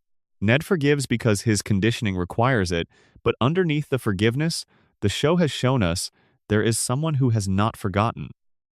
Someone who has been keeping the account, quietly, through decades of smiling and lending lawnmowers and offering casseroles, adding each item to a register that his conditioning prevents him from presenting, but that his psychology cannot stop him from maintaining. What happens when that register is full? The show has shown us once, briefly, in the hurricane episode. And then the conditioning reasserted itself, and Ned went back to being Ned, and the register presumably kept filling. What happens eventually is the warning that the show has been building around Ned for 36 years. The warning is not about faith. It is not theological. It is structural. It is about what happens to the people who absorb the costs of a system in silence, whose goodness is the mechanism by which those costs are managed without ever being addressed, whose continued presence in the loop enables the loop to continue running because someone has to be the neighbor who lends the lawnmower and forgives the accident and shows up with the casserole when disaster strikes again. What happens eventually is not a revelation. It is not a dramatic accounting. It is the quiet, accumulative, structurally inevitable exhaustion of a resource that the system was using without replenishing. The show does not tell us what comes after that. Springfield is not structured to tell that story, but it has shown us, clearly enough if you watch carefully enough for long enough, that the story is building, that the register is filling. That somewhere in Ned Flanders, behind the diddly and the neighborino and the 36 years of managed grace, someone is still counting. Extended section, the skies above Springfield. Let us look up, not at the people, not at the buildings, not the power plant, not the family on the couch, up. At the sky above Springfield, as the show has depicted it across 3 decades and more than 800 episodes, the sky in The Simpsons is not a neutral background. It is a character. It has a quality specific to Springfield that does not appear in the show's depictions of other places. When the family travels, when episodes are set in locations outside the show's home geography, the sky changes. It becomes more blue, more unremarkable, more conventionally appropriate for whatever the scene requires. But over Springfield, the sky has a quality, a warmth in the coloring, a particular quality of the light, a faint suggestion of the haze that industrial areas produce over communities that live in their shadow. This is subtle. It is not something the show calls attention to. It is a background detail, a quality of the light in establishing shots in wide angles, but it is consistent. The show's artists, across decades of production, have maintained a specific quality in the light over Springfield that distinguishes it from the light over other places. The show uses light to tell the truth about its setting even in the moments when the narrative is elsewhere. The yellow light over Springfield is the show's environmental signature, present in every exterior shot, encoding the same information as the yellow skin and the three-eyed fish and the cooling towers in the opening frame. This is a specific kind of place, shaped by specific industrial forces, wearing its history in every visible surface, including the sky. There is an establishing shot that recurs with particular frequency in the show's exterior sequences. The view from outside town, usually from an elevation, showing Springfield's skyline with the cooling towers prominent, and the sky behind them carrying that specific quality of light. This shot has appeared in dozens of forms across the show's history. Different angles, different weather, different times of day, but the cooling towers are always there, and the sky behind them always carries that quality. The show is using compositional language. The cooling towers in the foreground of every wide exterior shot are a consistent visual argument. This is the context. Whatever you are about to see in Springfield, whatever story the show is about to tell, it unfolds in this context. The towers are always present, always in frame, always reminding you that the specific industrial force at the center of the show's structural argument is the literal horizon against which everything else in Springfield is seen. This is not accidental. This is directorial intention sustained across decades of production and hundreds of directors working on different episodes within a consistent visual style. The cooling towers are the horizon because the show decided, in its early design philosophy, that the cooling towers should always be the horizon, because the cooling towers are what Springfield's horizon is. Because the story of Springfield is the story of a community living inside the field of influence of that specific industrial installation, and the composition of every exterior shot should remind you of that fact even when the episode itself is about something else entirely. The sky above Springfield is the show's longest-running continuous image. It appears in more frames than any other visual element in the show's history. And in every frame in which it appears, it is doing the same thing, telling you where you are, reminding you of the context, placing the story you are watching inside the condition that shapes it. Look up in Springfield and you see what Springfield is. You see the haze and the light and the towers and the sky that is almost but not quite the sky of everywhere else. Slightly wrong in the way that a contaminated thing is slightly wrong, visibly affected by the same force that has affected everything else. The show was warning you in every exterior shot, not loudly, in the background, in the light, in the sky above a town that does not know to look up. Extended section, the school as symptom. Springfield Elementary School is one of the show's most fully realized institutions. It has a specific physical character, a specific population of teachers and administrators with specific relationships to each other and to the children they are responsible for, a specific history within the show's universe. It is not a background detail. It is a character in the show's story, returning across hundreds of episodes, carrying its own continuity and its own emotional weight, and it is failing its students. This is not a contested reading. The show makes it explicit and consistent. Springfield Elementary is underfunded, understaffed, poorly administered, and operating in a building that the show has depicted in various states of structural inadequacy. The cafeteria serves food of questionable nutritional value and occasionally questionable safety. The playground equipment is aging. The classrooms are overcrowded. The teachers, with one or two notable exceptions, are tired and resentful, and performing their duties with the particular exhaustion of people who have been working in inadequate conditions for a long time without the prospect of improvement. Principal Skinner, who is not actually Seymour Skinner but Armin Tamzarian, which is its own statement about the institution's relationship to authentic authority, manages the school with a combination of genuine care for the mission of education and complete helplessness in the face of the structural conditions that prevent him from fulfilling that mission. He cares about the school. He cannot fund the school. He cannot hire better staff than the conditions allow for. He cannot create the conditions for better outcomes than the resources support.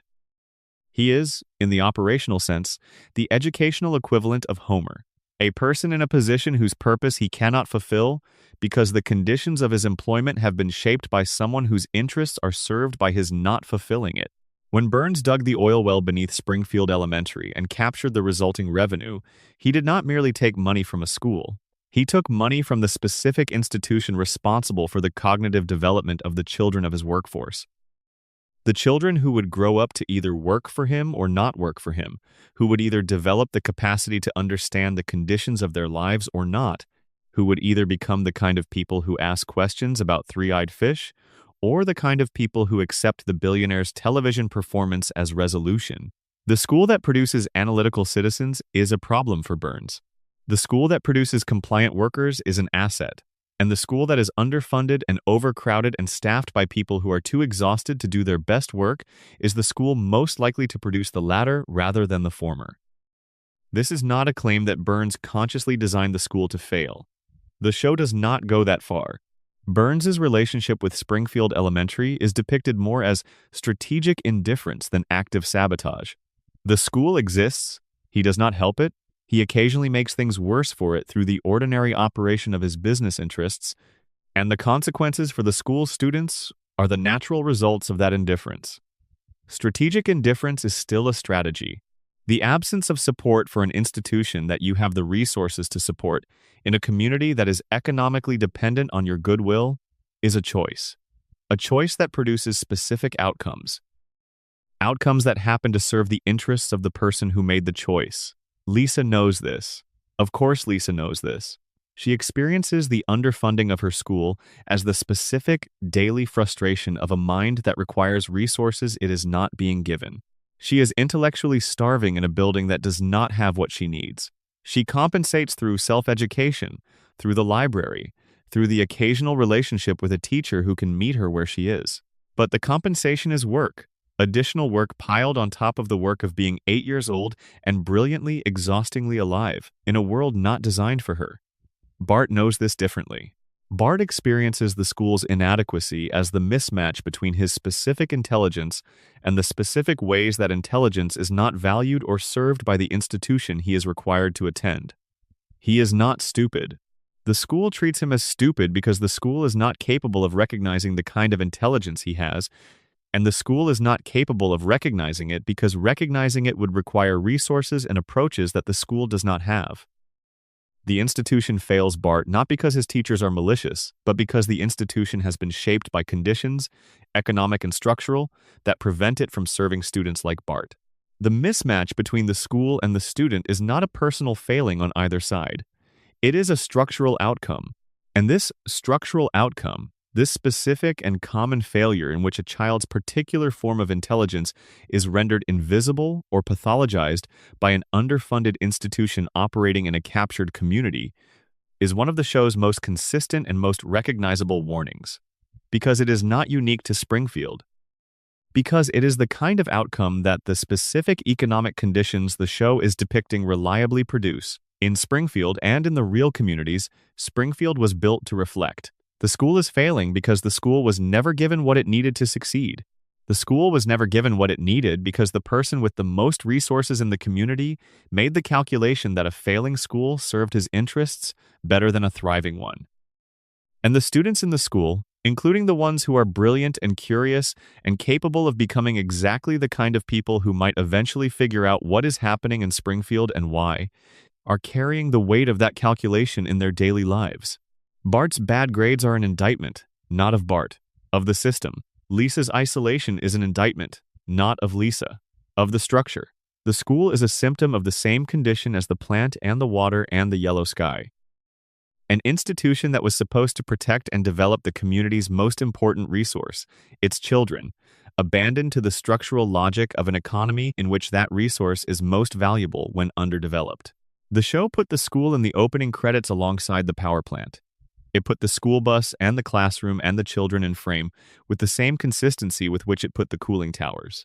It was showing you the relationship, the school and the plant, the children and the infrastructure that was supposed to serve them, and the infrastructure that was actually served by their limitation. Every time Bart sits in the back of class with a failing grade and a look of detached amusement, the show is asking you to look at what built the conditions that produced both the failing grade and the detachment. Every time Lisa sits in the front with her hand raised and her question unanswered by a teacher who doesn't have the time, the show is asking you to look at what produced the conditions in which her question went unanswered. The children of Springfield were always the show's first and most insistent warning. The school was where the warning could be most clearly read. Extended section: the Duff Beer Economy. There is one more economic instrument in Springfield that deserves sustained attention, and it has been in every adult hand at the Moe's Tavern Bar for 36 years. Duff Beer. Duff Beer is Springfield's dominant beer brand. It is so dominant that it constitutes an effective monopoly on the local beer market through most of the show's run. Homer drinks Duff. The patrons of Moe's Tavern drink Duff. Springfield's working-class men drink Duff in the same way they drink the water and breathe the air, because it is what is available, because it is what the economy around them has made available, and because the alternatives are limited or absent. The show made a specific and pointed decision in its depiction of the Duff Empire. Duff Beer, when examined, is not a single product. It is multiple products from the same source presented under different names to simulate consumer choice. In a theme park episode, a tour of the Duff Brewery reveals that Duff, Duff Light, and Duff Dry all come from the same vat. They are the same product sold as different options. The appearance of variety, the shelf-level simulation of consumer choice, is a marketing construction built on top of a production reality that offers no choice at all. This is the show's economic argument in miniature. In a captured market, consumer choice is a managed illusion. The appearance of options exists to prevent the consumer from understanding that they are inside a single system and that their choices, whatever they believe they are choosing between, all serve the interests of the same producer. Homer drinks Duff because in Springfield there is effectively only Duff. His loyalty to the brand is not a brand loyalty in the conventional sense. It is the loyalty of a person who has no meaningful alternative, who has been given the experience of choosing within the brand rather than the genuine experience of choosing between independent competitors, and who has been so thoroughly embedded in the Duff world, the advertising, the sports sponsorships, the tavern that serves it exclusively, the cultural environment that presents it as the natural and obvious drink of the working Springfield man, that the question of whether to drink something else does not reliably arise. This is not specifically a warning about beer. The beer is the vehicle. The warning is about how captured markets operate, about how the appearance of consumer choice can coexist with the absence of meaningful competition, about how the economic infrastructure of a community can be shaped by its dominant economic interests to present choices that all lead to the same place. Springfield's working-class men sit at Moe's bar. They drink their beer, they complain about their lives, they return to the same bar with the same beer and the same complaint. They reset each episode to the same stools with the same drinks, cycling through the same loops that the rest of Springfield cycles through. Their social lives organized around an institution that serves the product of a monopoly. And the beer is cold, and the bar is familiar, and the company is the company of people who share the same conditions and the same limitations and the same understanding that this is what their lives are, and there is a genuine warmth in that. The show is not contemptuous of Moe's. It is not contemptuous of the people who drink there. It loves them, with the same clear-eyed tenderness with which it loves Homer. But it also shows you the stool. The same stool. Every week, in the same bar, drinking the same beer that comes from the same vat regardless of what the label says. The Duff economy is the Springfield economy. The label changes. The source does not. This is the warning embedded in every cold one Homer cracks open on the couch after work, in every Friday afternoon trip to Moe's. In the specific pleasure Homer takes in the first sip, the sigh of relief and release that is one of the show's most consistent and most humanly recognizable images. The pleasure is real. Homer's enjoyment of his beer is real, and the show would never deny it. But the system that ensures Homer's pleasure is organized around this particular product, in this particular bar, served by this particular economic arrangement, is not neutral. It is designed, it serves specific interests. The beer is cold. The bar is warm. The loop runs on. Extended section. Springfield's media and the production of reality. Kent Brockman anchors the news at Channel 6 Inches Springfield.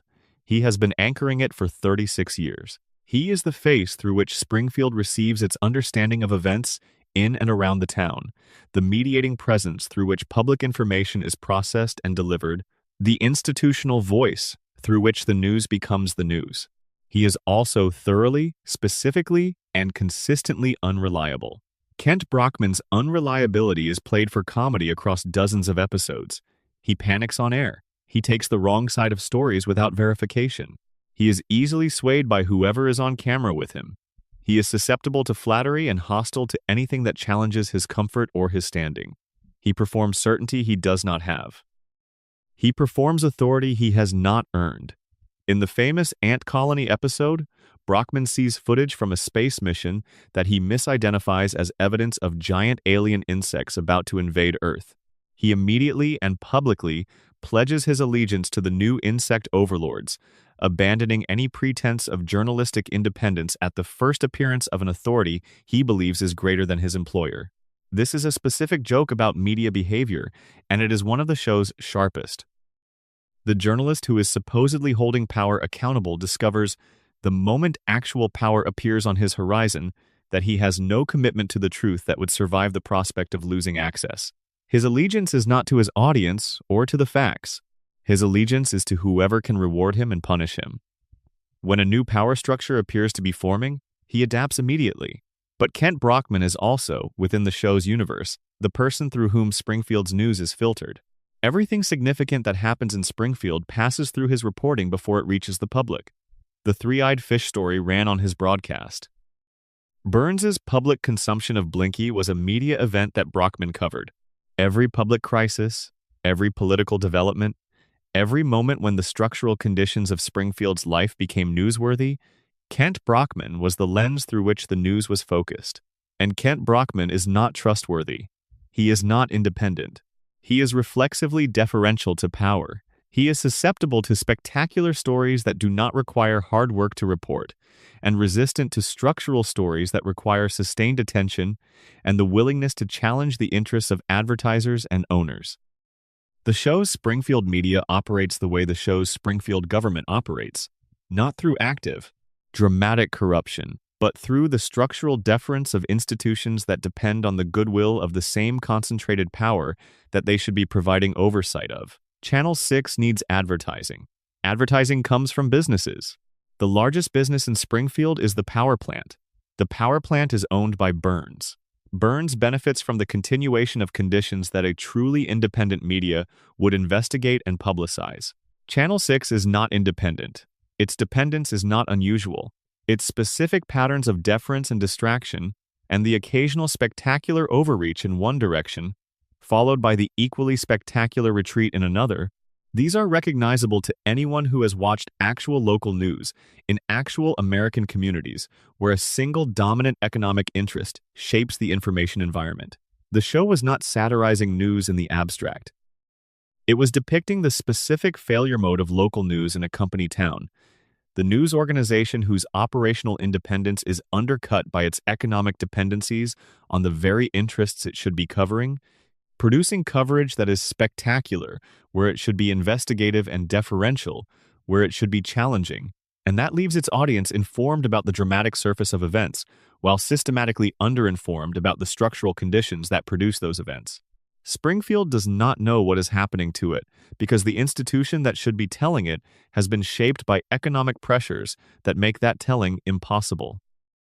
Brockman knows which stories will keep his job and which stories will not, and he has been making the rational professional calculation for 36 years. The result is a population that watches the news every night and knows what happened without understanding why. That has access to information without having the framework to interpret what it means. That was told about Blinky and was not told about the water testing that should have followed. That watched Burns eat the fish on television and received that performance as resolution because the institution responsible for following up did not follow up. The media is the institution that should, in a functioning democratic community, provide the connective tissue between events and their causes, between what happens and why it happens, between the fish with the extra eye and the water that produced it. When that institution is compromised, the community is left with events without context, with crises without causes, with resets that are received as genuine resolutions because there is no institutional voice saying otherwise. Springfield's media is compromised. The show has shown this consistently. And the result, the specific result that the show depicts in the population that Kent Brockman and Channel 6 have been informing for 36 years, is a community that is simultaneously well-informed about spectacle and genuinely ignorant about structure. A community that knows about the alien in the woods but not about the weekly radiation treatment that produced the glowing figure. A community that knows about the shooting but not about the economic arrangement that kept the incompetent safety inspector in his safety inspector's chair. A community that knows about Blinky but not about the water. Brockman knows too, somewhere. He covered all of these stories. He had the pieces in his possession. The connective tissue was available to him. The framework that would have allowed a genuinely independent journalism to assemble those pieces into the story they form was theoretically possible. He did not assemble it. He reported the events and moved on to the next event and adapted to whichever authority appeared largest in his viewfinder. And the town received his version of events and called it the news and built its understanding of itself on it. This is the warning about media that the show has been making since Kent Brockman first appeared on screen. Not that the media lies, exactly, though it sometimes does. The warning is subtler and more accurate, that a media that is structurally dependent on the interests it should be covering will produce a specific kind of truth. True in its individual facts, incomplete in its structural understanding, useful for managing public response to events while remaining unhelpful for generating the kind of understanding that might lead to change. A media that produces spectacle without structure, events without causes, facts without frameworks. The show has been warning us about this for 36 years, through the lens of a man who pledged his loyalty to giant ant overlords without waiting to confirm they actually existed. And the town watched. And the town took notes. And the town went to bed informed about the surface and ignorant about the depth. Just as it always has. Just as it always will. The news comes on at 6. Kent Brockman tells you what happened. What it means, you will have to figure out yourself. If you can, extended section. The Treehouse of Horror and What Nightmares Know. Every year, around Halloween, The Simpsons produces a special episode called Treehouse of Horror. The episode is an anthology of short horror stories, usually 3, using the Simpson family and Springfield's familiar characters as the cast for tales that are explicitly non-canonical, freed from the show's normal continuity, allowed to be dark and strange and deadly in ways that the regular episodes cannot sustain. Characters die and stay dead. Logic bends further than usual. The horror register is given full permission to operate without the comedy register's restraint. The Treehouse of Horror episodes are fan favorites. They are often cited as the show's most creative annual event. And they deserve attention not for their horror content specifically, but for what they reveal about the relationship between what the show can say in its regular format and what it can say when released from that format. The non-canonical frame of Treehouse of Horror is frequently described as the thing that allows the show to go places it otherwise cannot. Characters can be killed because the deaths do not count. Rules can be broken because the episode is a dream, a nightmare, a story told around a fire that is explicitly not the main story. The freedom of the non-canonical is the freedom to tell the truth in a more extreme form. And what the Treehouse of Horror episodes consistently do, what they have done with remarkable consistency across their 36-year run, is take the structural conditions of Springfield's regular world and push them to their logical extremes. The power plant that is quietly contaminating Springfield becomes, in Treehouse of Horror, a plant that produces an obvious monster. The economic capture that operates through subtle institutional mechanisms becomes, in Treehouse of Horror, an explicit dictatorship. The collective amnesia that sustains Springfield's loop becomes, in Treehouse of Horror, an explicit supernatural force that controls and manipulates the town's residents. The horror is not separate from the show's regular content. The horror is the regular content, stripped of the comedy register that makes it palatable, allowed to be as extreme as its own logic requires. The most interesting thing about the Treehouse of Horror episodes is not what they contain, but what they reveal about what the regular episodes are doing. They reveal the shape of the show's structural concerns by showing you those concerns in their most unmediated form. When the regular show hints at contamination, the horror special shows you the monster. When the regular show depicts institutional capture through comedy, the horror special shows you the dictatorship. The nightmare is the real story. The comedy is the nightmare told in a register that makes it possible to hear. This is not unique to The Simpsons. It is a long tradition in horror and in satirical fiction more broadly, the use of the fantastic and the frightening as a lens through which structural conditions can be seen more clearly than realism allows. The monster outside the window is the industrial facility outside the town.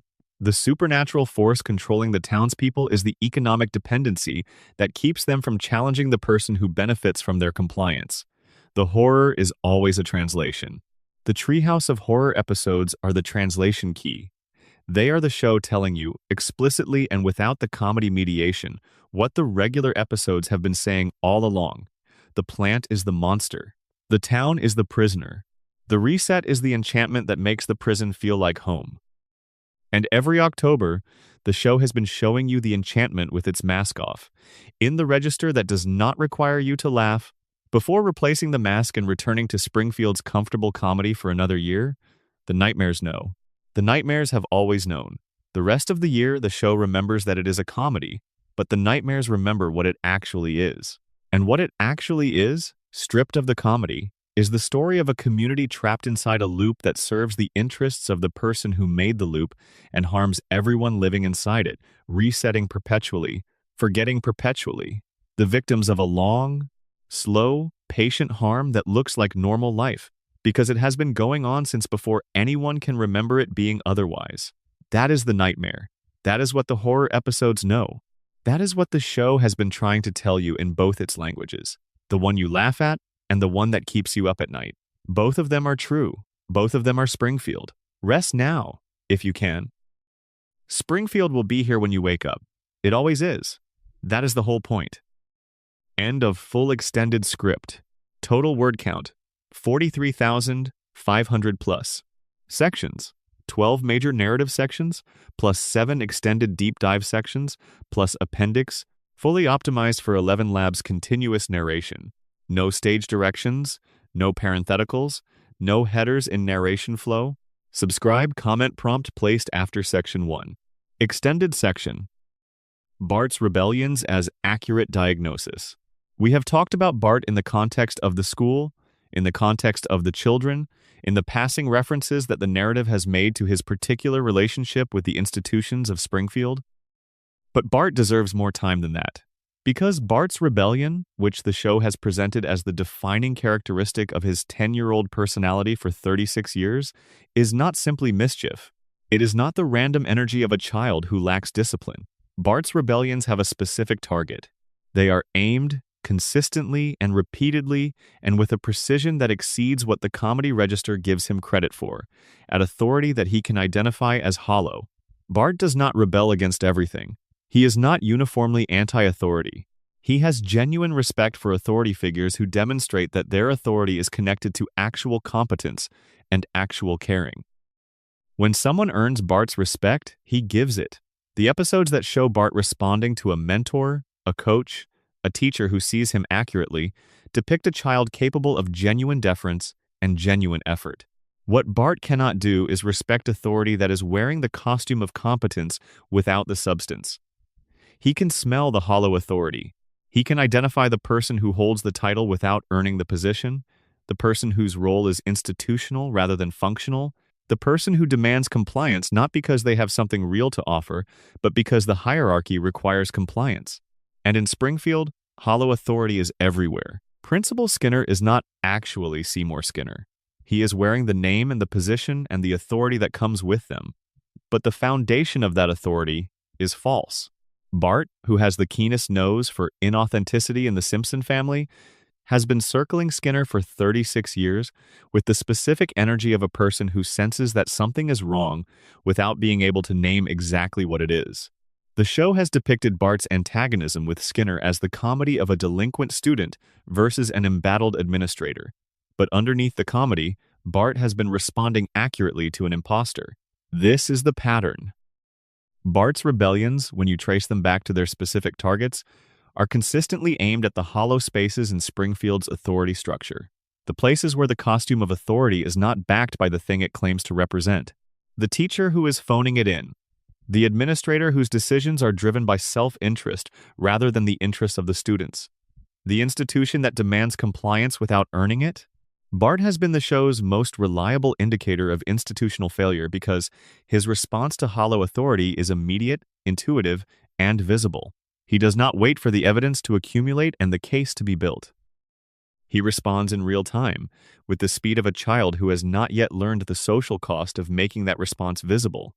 The show frames this as immaturity, as the troublemaking that will need to be grown out of, as the character flaw that the family and the school are trying to manage. But the show also, in its more honest moments, lets Bart be right. Lets his instinct about the hollow authority prove accurate. Lets his rebellion be vindicated by subsequent revelations that the target of his rebellion was, in fact, what he suspected. Skinner is revealed to be an imposter. The school's institutional failures are real. The authority figures who demand compliance without earning it are exposed, eventually, as the hollow things Bart identified them as. Bart was right. He was right in real time, without the benefit of the investigation and the evidence that eventually confirmed what he had sensed. He was right, the way a healthy immune system is right about a pathogen before the body has finished identifying it, through a rapid, largely unconscious response to the presence of something wrong. The rebellion is not the problem. The rebellion is the diagnostic. And the show's recurring frustration with Bart, the family's ongoing efforts to manage his behavior, the school's consistent attempts to suppress the response rather than address the condition that produces it, is itself a warning. A warning about what happens in institutions when the response to accurate sensing of institutional failure is the management of the response rather than the correction of the failure. The institution does not want Bart to stop misbehaving in the way that implies fixing what he is responding to. The institution wants Bart to stop misbehaving in the way that allows the hollow authority to continue functioning without disruption. It wants the symptom managed. It does not want the cause addressed. This is precisely what happens in the real world to children who are accurately sensing institutional failure. The energy of accurate sensing gets labeled as conduct disorder or attention deficit or behavioral issues or delinquency. The child is managed. The institution that the child was accurately sensing continues to operate. The label follows the child. The failure that produced the label follows the institution. Bart has been carrying his label for 36 years. The school has been carrying its failures for the same period. The show was not showing you a mischievous child. The show was showing you a diagnostic instrument that the institution was trying to quiet rather than listen to, and the diagnostic was always correct, every time. The hollow authority was always hollow. The imposter was always the imposter. The institution was always failing in the specific way the rebellion was pointed at. Bart knew. He has always known. He just never had the framework to say what he knew in the language that would have made the people around him listen. But he kept making the gestures, the pranks, the skateboard, the chalk graffiti on the walls, the 10-year-old's version of the protest that the adult world insists he will outgrow before it will take seriously. He has been 10 for 36 years. He has not outgrown it. He will not outgrow it, because the thing he was responding to has not been corrected. And until it is, Bart will keep responding, in the only language his world has given him to use. Extended section. The supporting cast as ecological study. Springfield is not only the Simpson family, it is a population. It is hundreds of named characters, thousands of background residents, a full human ecology extending in every direction, from Evergreen Terrace into the neighborhoods and institutions and commercial districts of a medium-sized American town. The show has populated this world with extraordinary density and consistency across its run, and the supporting cast it has created is not only a resource for comedy, it is the show's most comprehensive statement about what a specific kind of environment produces in the people who live inside it. Consider the range of outcomes visible in Springfield's adult population. There is Apu, who runs the Quickie Mart with a combination of genuine warmth, extraordinary endurance, and the specific exhaustion of a person who has been working 80-hour weeks for decades in a service role that the town depends on, while being regularly treated as less than fully human by the customers he serves. The show has depicted Apu's relationship with Springfield with more honesty than it has sometimes been given credit for. A man of considerable capability and genuine community investment, who is embedded in conditions that consistently ask more of him than they give back, who has made the calculation that the community's need for what he offers is sufficient reason to continue offering it, and who carries the weight of that calculation with a dignity that the comedy does not diminish but does sometimes fail to honor. There is Barney Gumble, who was, in the fragments of backstory the show has provided, a person of genuine intelligence and potential before the drinking, who was, in one version of the show's history, friends with Homer before either of them became the specific versions of themselves they became in Springfield, who might, in a different environment, with different resources and different structural conditions, have been something other than the town drunk who lives at Moe's bar. The show allows Barney moments of genuine competence, brief episodes where his capability becomes visible before it submerges again. These moments are funny because they are surprising. They should not be surprising. They are the show asking you why a person with this capacity is living this life, in this bar, in this town, and whether the answer is personal failure or something structural. There is Chief Wiggum, who enforces Springfield's law with a combination of genuine goodwill, complete incompetence, and the specific corruption of a person who has been embedded in a system that does not require him to be competent, because competence is not what the system is selecting for. Wiggum is not malicious. He is not evil. He is the product of an institution that has been shaped by the same structural conditions as every other institution in Springfield, designed to perform its function within limits that serve the interests of the person whose economic dominance shapes the town, not actually designed to provide the services it claims to provide. Springfield's police force under Wiggum provides the performance of law enforcement rather than its substance, which is exactly what a company town's captured institutional apparatus requires.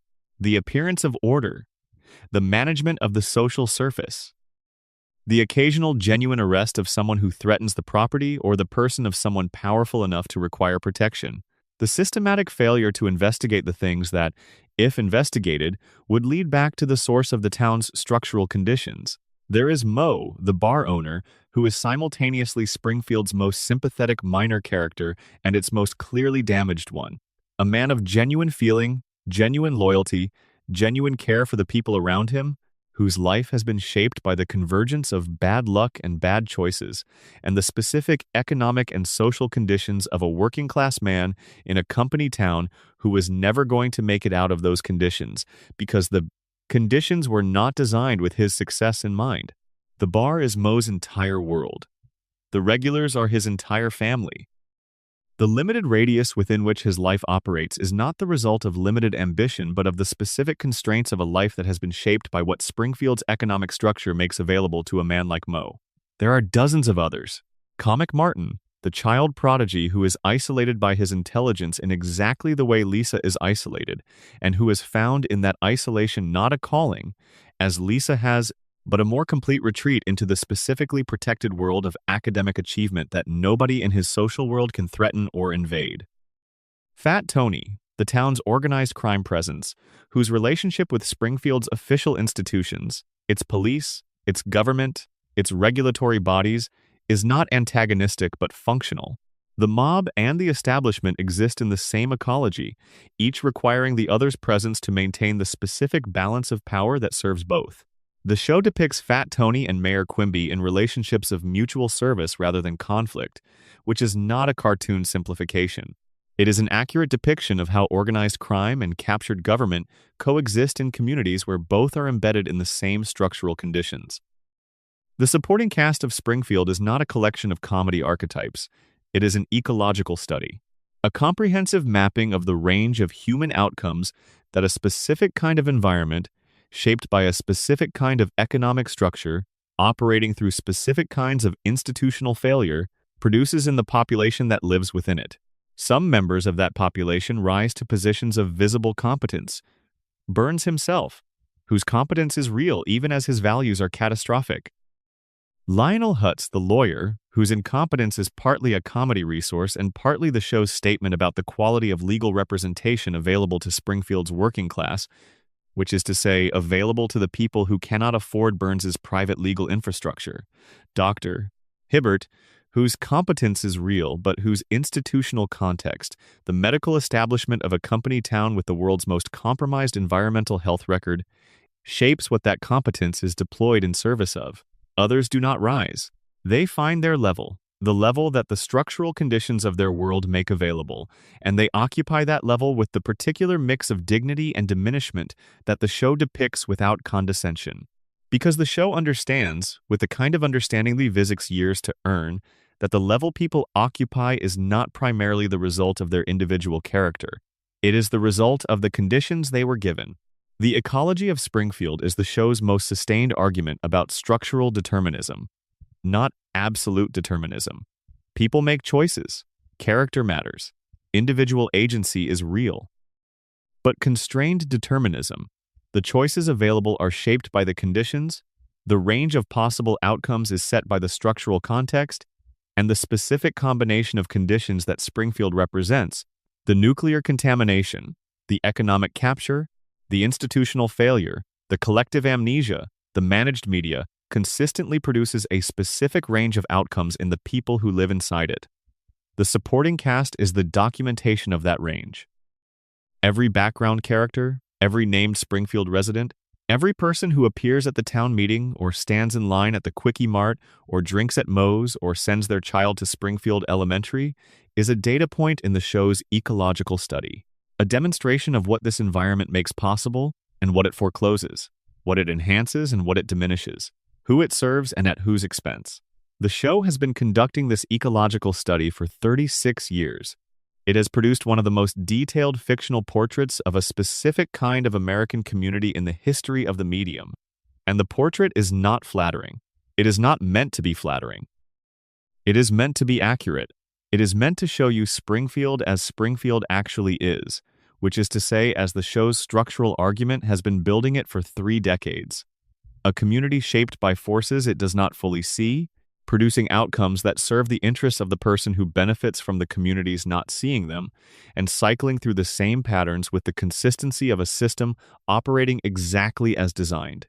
The supporting cast is not background. The supporting cast is the point.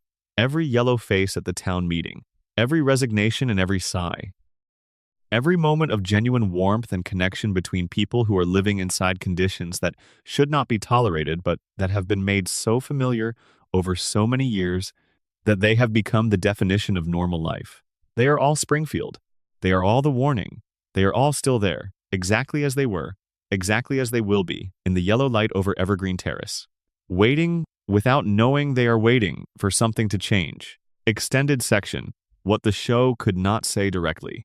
We have spent this entire night moving through Springfield, and we have found the warnings everywhere. In the opening credits, in the color of the skin, in the fish, in the violations, in the water, in the sky, in the children, in the animals, in the reset mechanism and the economic trap, and the collective amnesia, and the institutional failure, and the hollow authority, and the managed media, and the ecological range of outcomes in the supporting cast. We have found them because they were there. Placed there deliberately, maintained with consistency, accumulated across decades into something that is now undeniable if you look at it honestly. But there is one more thing to consider, and it is perhaps the most important thing. The thing the show could not say directly. Not because it was afraid, not because the writers lacked the courage or the clarity to say it plainly, because the format would not allow it. Because the thing the show was trying to say requires a kind of understanding that does not arrive through direct statement. It arrives through accumulation, through the slow building of a case across hundreds of hours of content. Through the patient, consistent depiction of patterns that only become visible at scale. You cannot tell someone, in a single episode, or a single statement, or a single clearly articulated thesis, what The Simpsons has been saying for 36 years. You have to show them, over and over, from different angles and different registers, in comedy and in heartbreak and in the quiet background details of establishing shots and in the ecological range of a full town's population.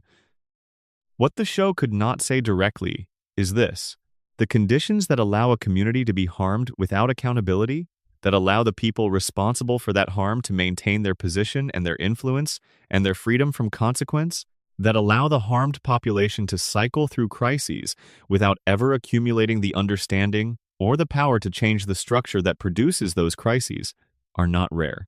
They are not the invention of a cartoon villain. They are the ordinary operation of a certain kind of concentrated economic power in a certain kind of captured community. They are recognizable. They are present. They are not in Springfield alone. This is the thing the show could not say directly, because saying it directly would have required the audience to apply it to their own lives rather than to a cartoon, and the format requires the audience to maintain sufficient distance from the material to keep watching comfortably. The show needed to be funny enough to keep you watching. It needed to be entertaining enough to justify 36 years of continued attention. And the thing it was trying to say, said directly, is not comfortable. So the show said it sideways, through the yellow skin and the three-eyed fish, through Homer's stolen potential and Bart's diagnostic rebellions and Lisa's lonely clarity and Maggie's strategic silence, through every reset and every forgotten catastrophe and every moment when the system performed accountability without providing it. It said it through 36 years of Sunday nights, building the case one episode at a time, trusting that the accumulation would eventually become impossible to ignore for anyone willing to look. This video is one attempt to add up what has been accumulating. To hold the pieces together long enough to see the shape they make. To hear the warning that has been playing, quiet and consistent and patient, underneath 36 years of laughter. The show was warning us about what concentrated economic power does to ordinary communities, to ordinary families, to the ordinary cognitive and physical and psychological development of ordinary children growing up inside systems that were not designed for their protection.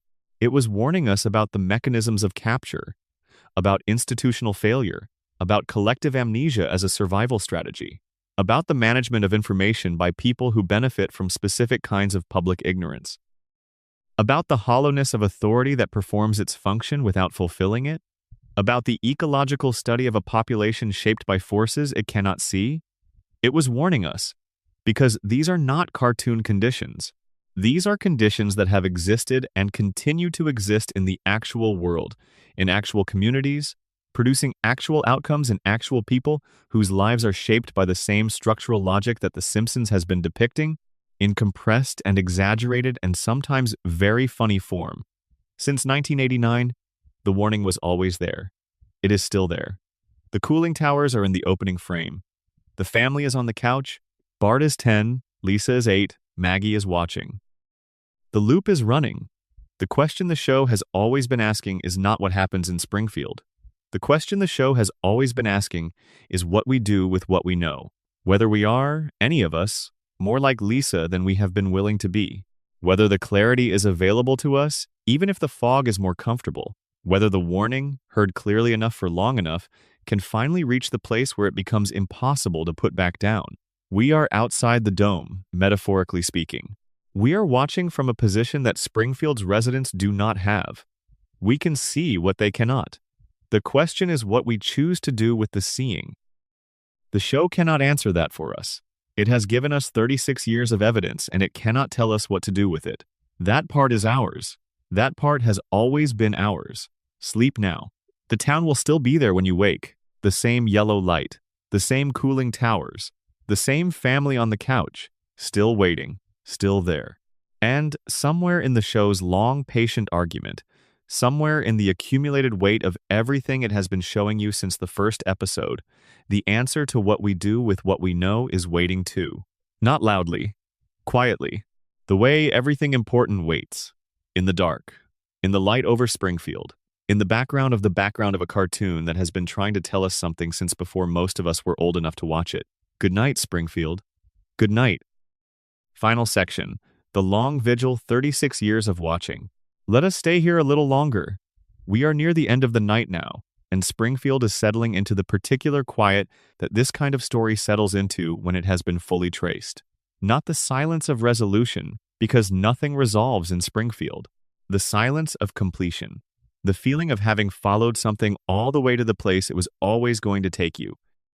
That place is here, a town that has been on television since 1989, which means it has been on television for most of the lives of the people watching it, which means it has been a background presence in the rooms of American households for so long that it has become furniture. The couch gag plays and you do not need to think about it because your brain already knows the shape of what comes next. The theme music rises and you are already inside Springfield before you have consciously decided to go there. This familiarity is the show's greatest achievement and its greatest limitation simultaneously. Its greatest achievement because it means the show has been in the rooms of more families for more years than virtually any other cultural artifact in American history. It has been present in the background of family dinners and childhood bedtimes and late-night insomnia and Sunday afternoons and every kind of American domestic life for 36 years. It is woven into the fabric of how multiple generations of Americans understand themselves and each other and their country and their families. When someone says Homer Simpson, they do not need to explain who that is. The name carries a world with it, instantly, without effort. Its greatest limitation because that familiarity has made it easy to watch without seeing, easy to hear without listening, easy to receive the comedy without receiving the argument underneath it, easy to sit with the warnings for 36 years without asking what the warnings were warning you about. The show has been patient about this. Extraordinarily patient. It has not raised its voice. It has not broken the fourth wall to address you directly. It has not stepped outside its fictional frame to say, this is not really about Springfield. It has trusted the accumulation. It has trusted that the patterns, once visible, would become impossible to unsee. Tonight we have made them visible. Not for the first time, certainly. Fan analysis of The Simpsons is a deep and serious literature. There are people who have spent decades cataloging the show's details, building the case, tracing the threads from season to season and decade to decade. The collective intelligence that has been applied to this show is extraordinary. What we have done tonight is less original than it is cumulative. We have gathered what the close readers have found, and we have spread it out slowly, in the comfortable dark, in the mode of a story told to someone who has the time to receive it.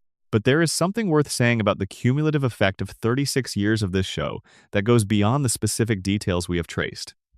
The show has changed the way its audience perceives the world, not through any single episode or any single argument, through the long, patient accumulation of a particular way of seeing, a way of seeing that asks automatically, when it encounters an institution, who does this serve? That asks when it encounters an official explanation, what is this explanation covering for? That asks when it encounters a reset, what has been decided to forget, and who benefits from the forgetting? This is a specific cognitive habit, the habit of looking for structural causes underneath individual events, the habit of asking about the conditions that produce outcomes rather than treating outcomes as if they were self-generated, the habit of seeing the cooling towers in every opening frame and asking what the cooling towers are doing to the people who live in their shadow. The Simpsons has been teaching this habit for 36 years. Not explicitly, through the texture of its storytelling, through the specific way it has always framed its world, with the structural conditions of Springfield visible in the background of every episode, even when the episode is about something else entirely. A generation that grew up watching this show, watching it carefully enough, absorbed this habit without necessarily being able to name it. They learned to look for the cooling towers. They learned to ask about the water.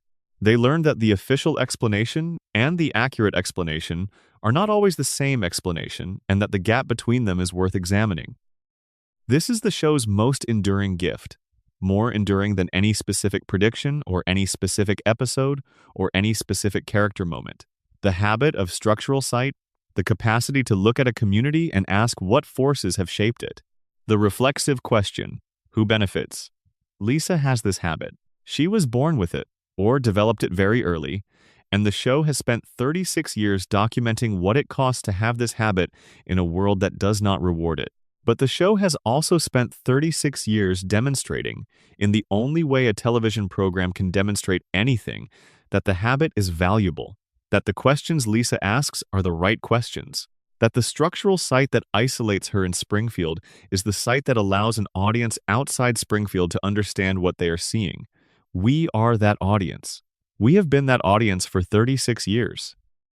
And the question the show has always been asking us, underneath the comedy, underneath the entertainment, in the patient long game of a 36-year argument, is whether we have developed the habit, whether the accumulation of Springfield's warnings has built in us the same structural site that Lisa carries in isolation, whether the fish and the skin and the violations and the resets and the economic trap and the institutional failures and the collective amnesia have finally added up to something we can use. Whether we have learned to see the cooling towers, not just in Springfield, everywhere they appear, in every company town, in every captured community, in every place where the patterns we have traced tonight are operating, producing the same kinds of outcomes, cycling through the same kinds of resets, maintained by the same kinds of structural conditions. The cooling towers are always somewhere in the opening frame. The question is whether we have learned to look up. Now, there is one more thing to say about the long vigil, the 36 years of watching, before we let the night fully settle. The show has aged with its audience in a way that the characters themselves have not. Bart is 10 and has been 10 since before most of his current viewers were born. But the people watching Bart have aged. The child who watched The Simpsons in 1992 on the family television set is now an adult who watches it on a device held in their hand. The teenager who quoted it at school in 1997 is now a parent who quotes it to their own children. The college student who debated the Homer coma theory on an early internet forum is now a middle-aged person who encountered this particular version of that argument on whatever platform brought them here tonight. The audience has grown up. Springfield has not. And the relationship between an aged audience and an ageless show produces something that pure entertainment theory does not quite account for. A nostalgia that is also a reckoning. You cannot watch The Simpsons now, if you watched it when you were young, without some part of the watching being about the distance between then and now. Without some awareness of what has changed in the world since the opening credits first played, of what you believed then that you do not believe now, of what you did not understand then that you understand now, of who you were in the room where you first watched it and who you are in whatever room you are watching it from tonight. The show stays the same. The audience carries its history, and the warnings, held against that history, against the specific changes in the world since 1989, against the specific developments that the show has been pointing at with its predictions and its diagnoses and its long structural argument, look different with the weight of elapsed time behind them. The Three-Eyed Fish was funny in 1990.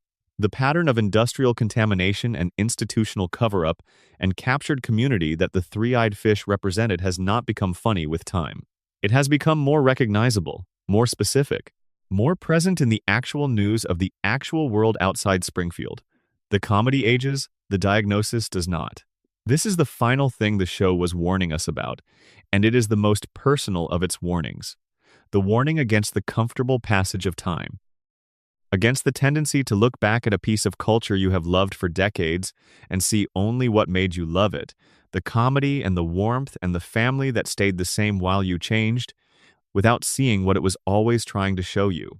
The show did not age out of its warnings. The warnings were designed to become more visible with time, as the patterns they pointed at became more developed, as the outcomes they predicted accumulated in the record. The show that seemed like satire in 1989 looks more like documentation in 2025, not because the show changed, but because the world it was describing continued in the directions it was heading when the show first pointed at them. Burns and his monopoly and his captured community and his extraordinary longevity sustained by resources no one else can access. These are not things that were only true in 1989. They are more fully developed now, more visible now, more comprehensively documented in the actual record of what has happened in actual communities. The show watched. It kept watching. It kept showing you what it saw. And now it is 36 years later, and Bart is still 10, and the cooling towers are still in the opening frame, and the family is still on the couch, and the loop is still running. And somewhere in all of it, in the yellow light and the yellow skin and the patient, accumulative, 36-year argument, the show is still there, still watching, still waiting for us to hear what it has been saying. We have heard it tonight.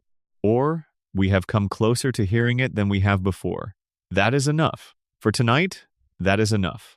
The loop will run again on Sunday. The cooling towers will still be the first thing visible from altitude, and the family will still find its way to the couch from its different corners of Springfield, assembling the same configuration, in the same living room, in the same house, on the same street, in the same impossible town. Still there, still patient, still warning us, quietly, underneath the laughter, with every episode that ever played. The show was always trying to tell us something. Tonight we listened. That is a beginning. Sleep now. Springfield will be here when you wake. It always is. That is the whole point. Epilogue. A note on the loop and the light. Before we leave Springfield entirely, there is something worth sitting with for a few more minutes. Something about the nature of the show's particular relationship with time that we have not quite named directly, even though it has been present in everything we have discussed tonight. The Simpsons is a show about permanence in a world that does not allow it. About the desperate, beautiful, structurally impossible wish to hold on to the people you love in the form you love them. About a father who cannot watch his children grow up, whether because he is in a coma or because the world he lives in refuses to age, and who has built in his imagination or in the logic of the show's universe a version of his family that is always the family he first had, small enough to protect, young enough to need him, present enough to touch. Every theory we trace tonight, the radiation, the coma, the economic trap, the institutional failure, the collective amnesia, every one of them converges on the same emotional truth underneath its structural argument. The loop exists because someone needs it to exist. Because without the loop, time passes and people change and children grow up and the house on Evergreen Terrace becomes a different kind of house, quieter and stranger and full of a different kind of love than the love that fills it when the children are small. The loop is a father's prayer, a family's wish, an audience's need. We watch The Simpsons because we need the family to stay together, because we need Bart to still be 10, and Lisa to still be 8, and Maggie to still be small enough to sit in her high chair and watch everything with those enormous, watchful eyes. Because we need Homer to still be stumbling through the door at 5:30, and Marge to still be standing in the kitchen and the couch, to still be in the right place for the family to land on it at the end of the opening credits. We need the loop, because the loop is the version of the family that never ends, the version where nobody has to say goodbye yet, where the children have not grown into adults who have their own lives and their own addresses and their own versions of the family that look different from this one, where the parents are not yet old, where the house is still full of the specific noise that a family makes when it is all in one place and all still young. The show understood this. The show has always understood this. It built the loop not only as structural argument but as emotional gift, as the specific, impossible gift of a world that does not require you to lose the things you love to time, and the warnings are inside the gift. They are inside it because they have to be. Because the same world that refuses to age is the world that refuses to change. Because the loop that preserves the family also preserves the conditions that threaten it. Because the water that Homer's children drink in 1989 is the same water they drink in 2025, and neither the water nor the family that drinks it has been allowed to change. The gift and the warning are not separate. They are the same thing, seen from different angles. The show that loves its family enough to keep them young forever is also the show that loves them enough to spend 36 years trying to tell us what is happening to them. Every episode is both things simultaneously: the warmth and the alarm, the comedy and the critique, the family preserved in amber and the amber itself as evidence of the conditions that made preservation feel necessary. This is what makes The Simpsons irreducible to either its admirers or its critics. The people who say it is just a comedy, and the people who say it is a sophisticated structural critique of American economic conditions, are both right, and neither account is sufficient without the other. It is both things at once. It has always been both things at once. The cooling towers are in the opening frame, and the family is on the couch. The warning is real, and the love is real. The loop is a trap, and the loop is a gift. Springfield is impossible. Springfield is everywhere. Bart is 10. Bart has been 10 for 36 years. Bart will be 10 for as long as the show runs, and the show will run for as long as someone needs the family to stay together, and someone will always need that because the need to hold on to the people you love in the form you love them is not a need that human beings stop having. So the loop runs, and the cooling towers remain in the opening frame. And the warning is still there in the yellow light, and the yellow skin, and the water that was never quite tested, and the fish with the eye that was never quite explained. And Homer is still falling and getting back up, and Marge is still standing in the kitchen. And Lisa is still playing her saxophone on the school bus, alone, looking out the window at a town that will never be ready for what she knows. And Maggie is still watching. From the floor of the living room, from her high chair at the dinner table, from the car seat and the stroller, and every corner of every room in every episode of a show that has been running for 36 years without letting her speak. She is still watching. She knows everything. She is waiting for her moment. And when it comes, Springfield will not see it coming. Nobody will, because nobody has been watching Maggie, except us. Tonight, we watched. Good night, Springfield. Good night.